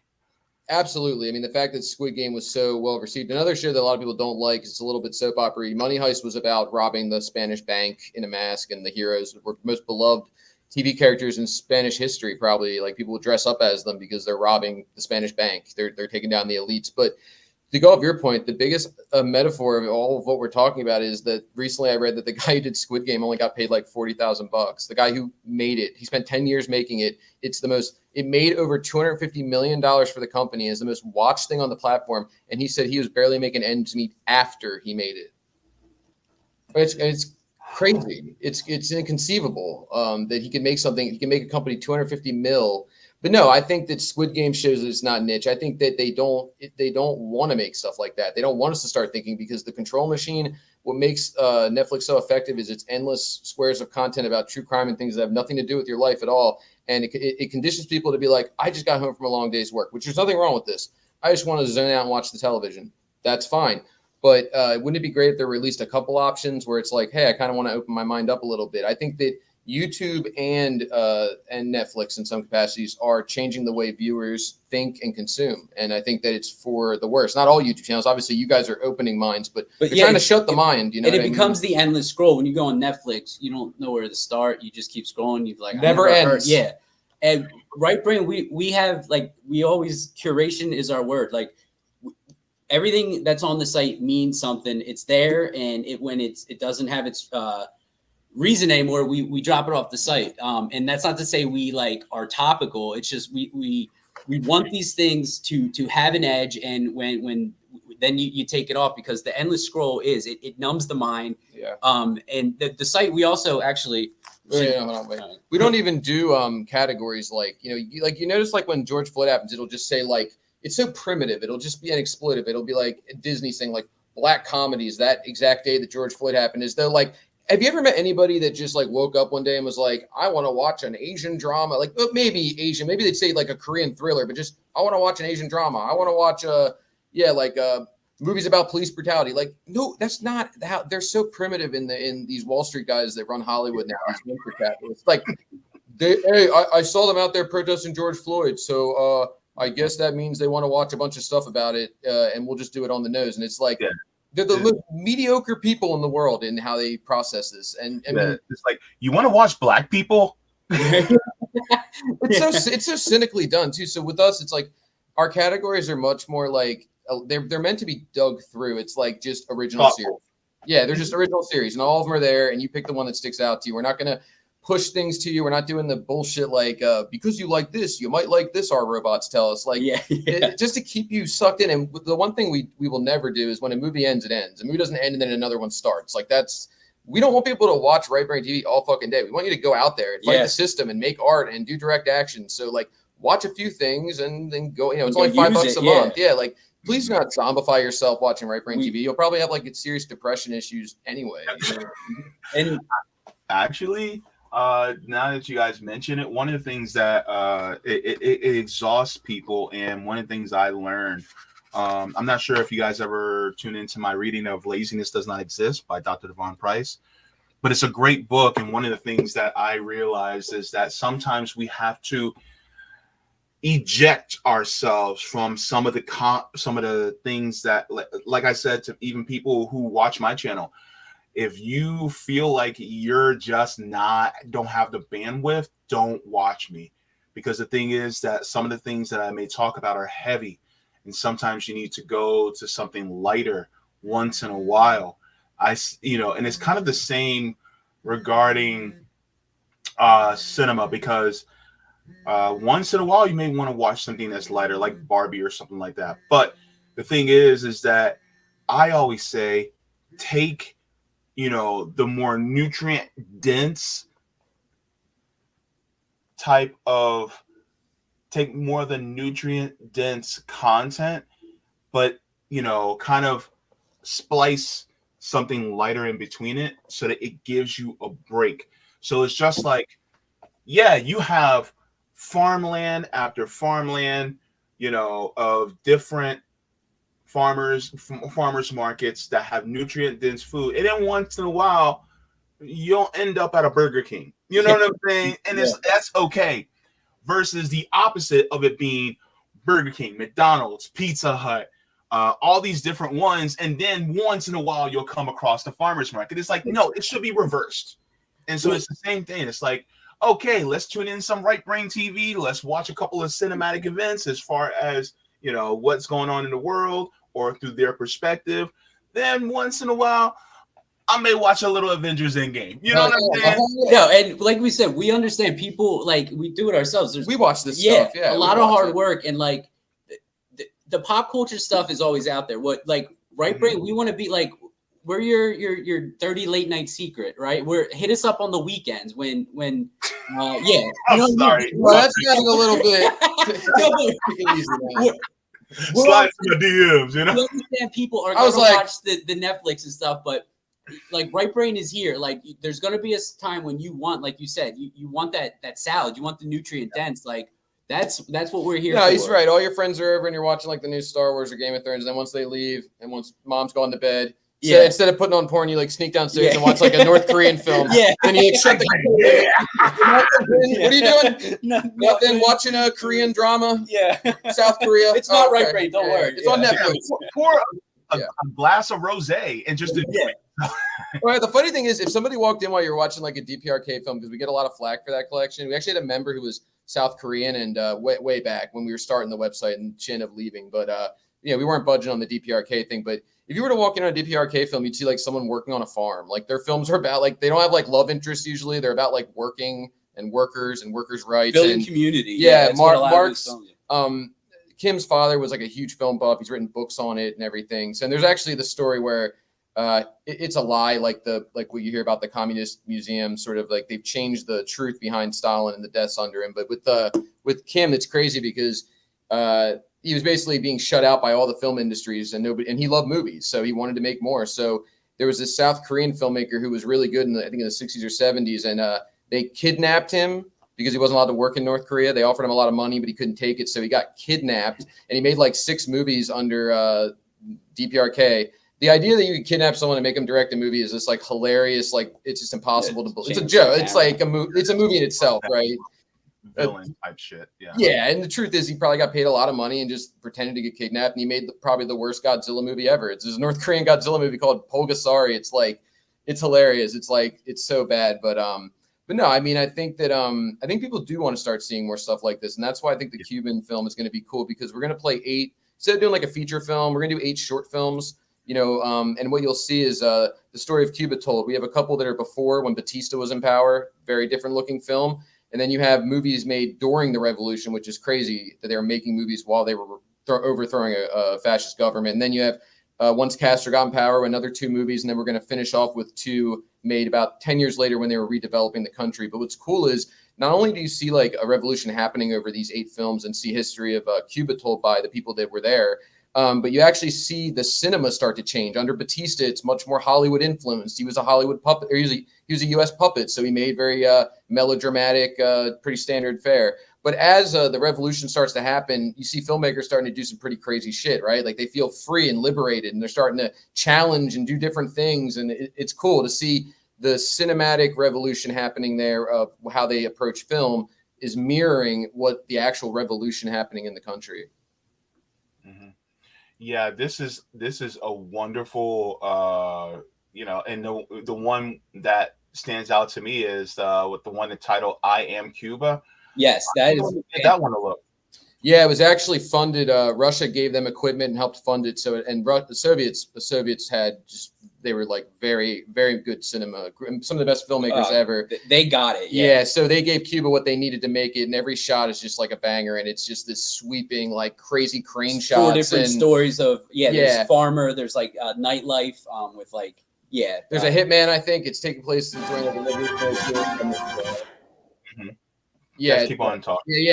Cuba. I mean, if you just scroll through, you'll see the shots are just mind blowing. I mean, I think people are thinking Cuban cinema is going to be this ragtag thing, and like some of it was, but no, they were making some really incredible films. And this is Victor, so he'll do like his little introduction.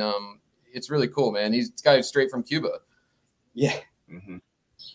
Soy Cuba es un largometraje de ficción realizado en el año 1964 por el director de cine soviético Mikhail Kalatozov.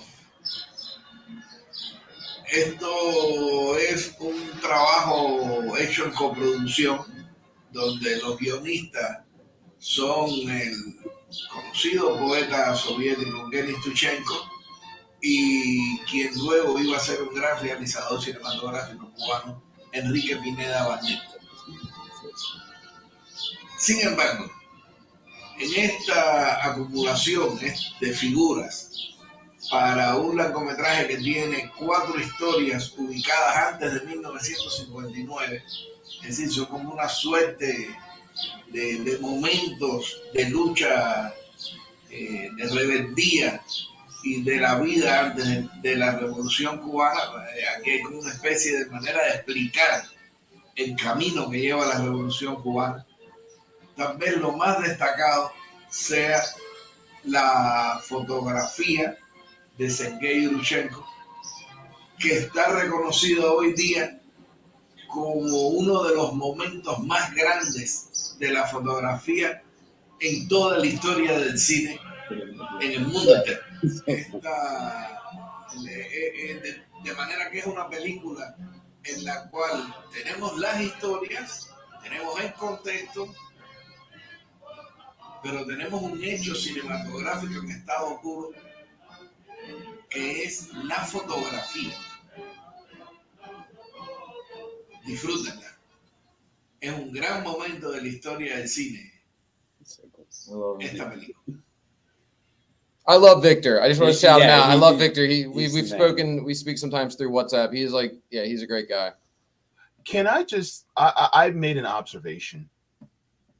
Even though that was made in the 60s, that looks like a modern film that's just put in black and white. Yeah, that's honestly what it looked like to me. It's mind blowing. It's unbelievable. Yeah, because black and white film was far cheaper, and like, yeah, some of the shots they got in that movie, I think some people still probably don't know exactly how they pulled it off. And then you have like films like The Battle of Chile, another great film where the filmmaker died like shortly after making it. He was killed during the revolution over there against how do you say his name? Pinochet. Pinochet. So yeah, I mean, we get excited about is finding countries that we're like I said, Burkina Faso. Now they're kind of on our radar. We've always, with Sankara, we always have looked into it, but we were like, do they have movies? And we're looking into West African film right now for some future collections, I think.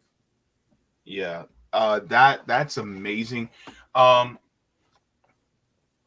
you guys ever visited Cuba? We have not. The people we're going with, who we're doing this event with, one of the reasons it's so cool is we're really combining the two. We're going to do, it'll run the stream, and I'll give you a free ticket. I'll be doing the intros to each of the films from a film perspective with a little history. But at the end, in every location and virtually, you'll have guest speakers who have actually been to Cuba and have actually seen it firsthand and done direct action in Cuba. They were there recently. The Mayday Brigade goes over there every couple of months, and they help out over there. They do whatever they can to help. They bring supplies. So we're hoping they can illuminate that other side of it, where you'll get the movies with people who actually have a much better context for it. Okay, great.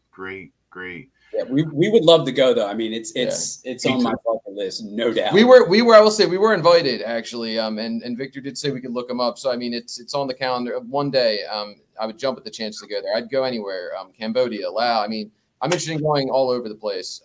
Yeah. I would love to go there. I want to go to China. I know you've been to China. I heard that it is beautiful. The countryside, especially in China, is gorgeous. Oh man, really is. Yeah, it's real clean. You don't see a bunch of homeless people on the street. Like it's nice, man. It's really cool. And I don't know about now. They used to love Westerners. I think that our government has probably made it worse for us. But when I went over there years ago, they would they bought me food one time. They would take like pictures of me on their social media for Weibo or whatever. It was like really like maybe like over the top. Like, hey, I ain't that great. I'm just I'm an American. But they're just so different there as far as not wanting to impose. And that goes back to Mao. He was neighbors with Pol Pot, but one of the reasons people kind of say, oh, Pol Pot and Mao were friends. Not really, but the China perspective has always been like, I'm not going to impose our will on you. So I'm not going to tell you how to run it. I don't agree with it. Yeah. And so with China, when you go over there, there's just this respect. They don't like crap all over Trump like you'd think or something. Not that I would care. They just have a much more worldly perspective. You feel much more welcomed as opposed to judged. Gotcha. Now, as far as anybody who's watching, the link also to Right Brain Studios is also in the description. I've already put it in the chat. I can put it in the chat once again. But if you guys have not subscribed to Right Brain Studios, I deeply encourage you to do so. And by the way, it's cheaper than Netflix. It's cheaper, not as far as quality, but it's way better in quality as far as the weight of the content, as well as the perspective that it gives. Thank you. So, add this to your repertoire. I put it this way: if you guys have a streaming service that you're not really watching that much anymore, drop that, get Right Brain instead, and then give them a watch, because they are putting out some wonderful content. You guys have done an amazing job, and I just want to thank you guys for the curation, because we need you. Thank you. Really, those of us here in the West, we need you. So I appreciate what you guys are doing. Thank you so much. Yeah, and can I say too, we encourage people. We always try to find ways. We don't ever want there to be a barrier, but it costs money to make the site. Like I said, we don't profit, but to get better movies, to get better curation, to hire people to subtitle movies that no subtitle on earth exists for, and then track down someone from that country. It's a lot of work, and we encourage people to share accounts. If you and three friends throw $1.50 up, you're members. If you for a year is $45. If you find 5 friends and you each throw up $9, $10 or whatever, that's a year. You guys can all share. We encourage people to share accounts. I mean, split a Cuba ticket, $2.50 each, and watch it separately, or buy a ticket and have 5 of your friends over. I mean, we want you to do that. Account sharing, fuck Netflix, fuck Amazon. Account sharing is something we encourage. And if we can do it at our level, I would think they could do it at theirs. I think that there's many ways to become a member, even if you're broke. We do $25, which is 45% off. We do those like every month. So a lot of people just wait and they just snipe it out. As soon as the sale goes up, they get one friend, they throw $12.50 up each. They're locked in for the year. So there's many different points of entry. But dude, thank you for letting us come on and rant. Yeah, like we get on like one podcast a year, so it was just all pent up. Like, all right. Yeah, it's all good, man. I appreciate, what you guys do. I do have an appreciation for art. I am a very extremely novice amateur photographer, so I love it. My boyfriend's a photographer, so as far as art goes, we definitely have an appreciation towards it, and all forms of art, no matter what it is, especially if it helps open up the perspective for many people. That's one of the things that I want to, encourage as much as I possibly can. Just a couple of chats, if you guys don't mind, if I can show these as well before I send you guys off. Marco says Lucasfilm was an independent film. It wasn't produced by Hollywood. Star Wars was fined millions for violating union rules. Credits at the end instead of beginning. That was interesting. I didn't realize that. Lucasfilm.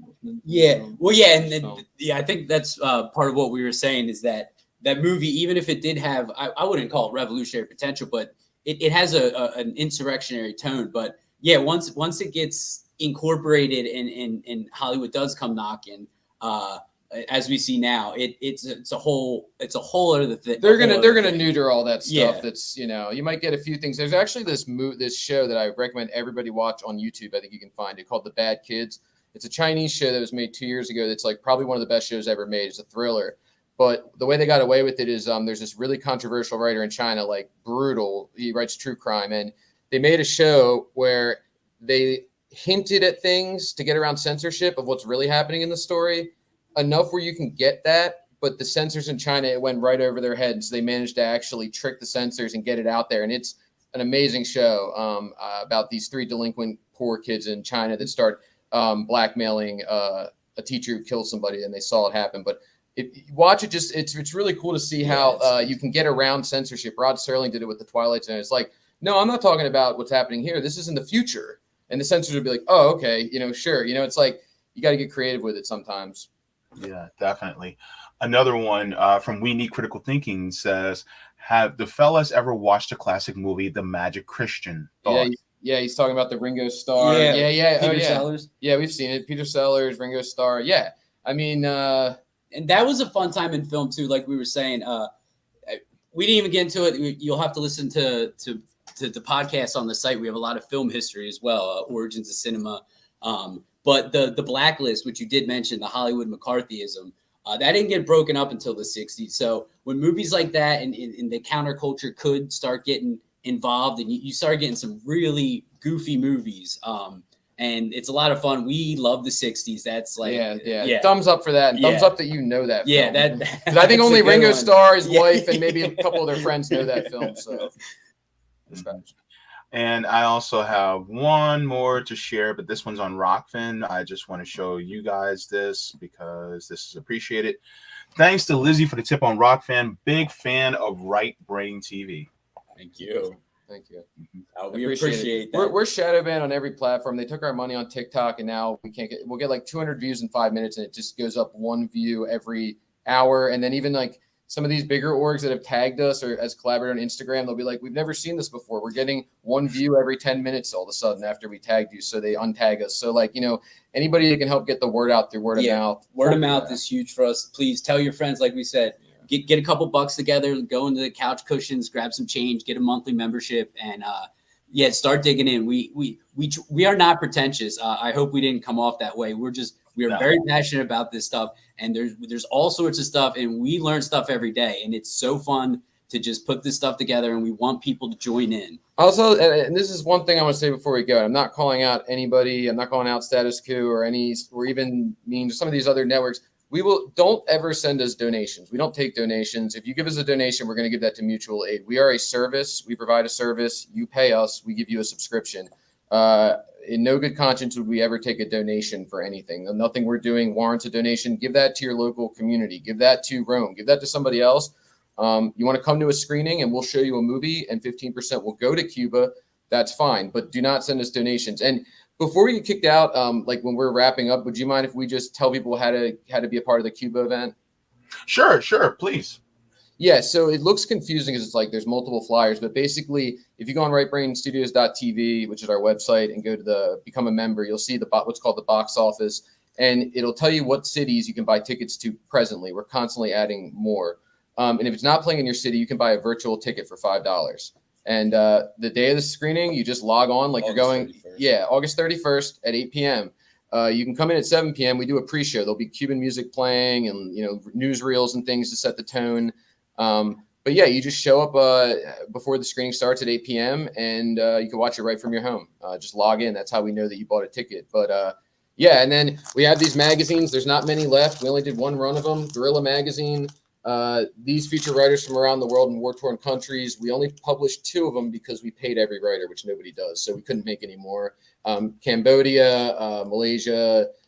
There's a Palestinian article. There's a woman who's a Muslim who did a 9/11 retrospective 20-year anniversary being a Muslim and about how bad it was for Muslims post 9/11. With interviews with like guys who were like illegally detained in Guantanamo end up being innocent. It's a really we joke around. It's not light reading, but we have like recipes, political cartoons. There's some fun stuff. Guerrilla recipes is what we call them. Like Castor's favorite sandwich he made during the Revolution.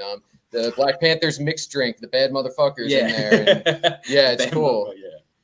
Yeah, because actually, in fact, it was Asada Shakur that actually talked about a drink that they used to have.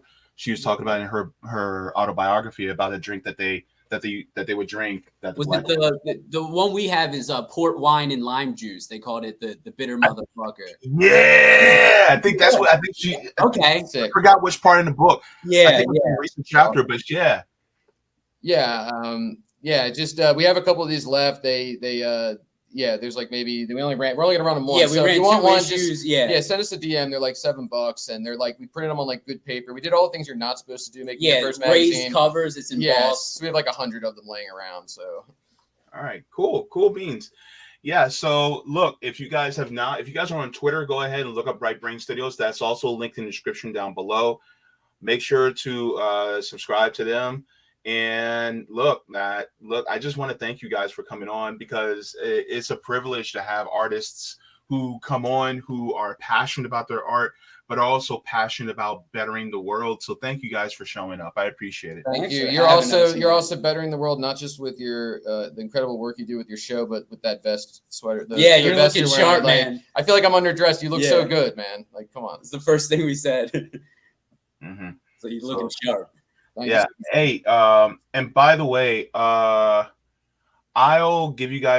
send you guys my email in the private chat, and then Mark, if you want to, you can also connect with me as well.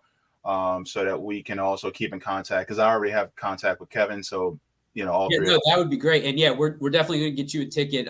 Free ticket. For the upcoming, for August 31st. Everybody in RBN, free tickets across the board. I already told Rome. Yeah, across the board. Yeah, and we have the Rome movie, Rome Death to America, too, on the website. We worked with, that was Rome. Yeah. That was great. We'll let you go. We know that we've taken up. Thanks for letting us rant, man. Nobody does. So much. So yeah. It's just all pent up. I feel so Feel much free to come back and rant anytime. I feel like I just went to a priest. I got it all out, Yeah. you know, except without the whole molestation. Started. Priest is probably a bad example. Yeah, something more like anyway, thank you. And everybody have a great rest of your week. Yeah. All right, man. Take care, guys. All right. Bye-bye. All right. So that was a great conversation. Roger Meadows, thank you so much for the super chat. Says I missed the entire show. Oh no, Roger. Only one YouTube won't notify me of. Oh wow. No notification. See, this is why I tell everybody, because I am suppressed. If you guys would like to go to my Substack and get on the email list for my Substack, jaybefaunt.substack.com, so that you guys are notified whenever I do go live or upload clips, because I'm gonna be honest with you, I don't get put out there. Like, I've been trying to get the 3,000 subs for like almost 6 months now, like 3 or 4 months now.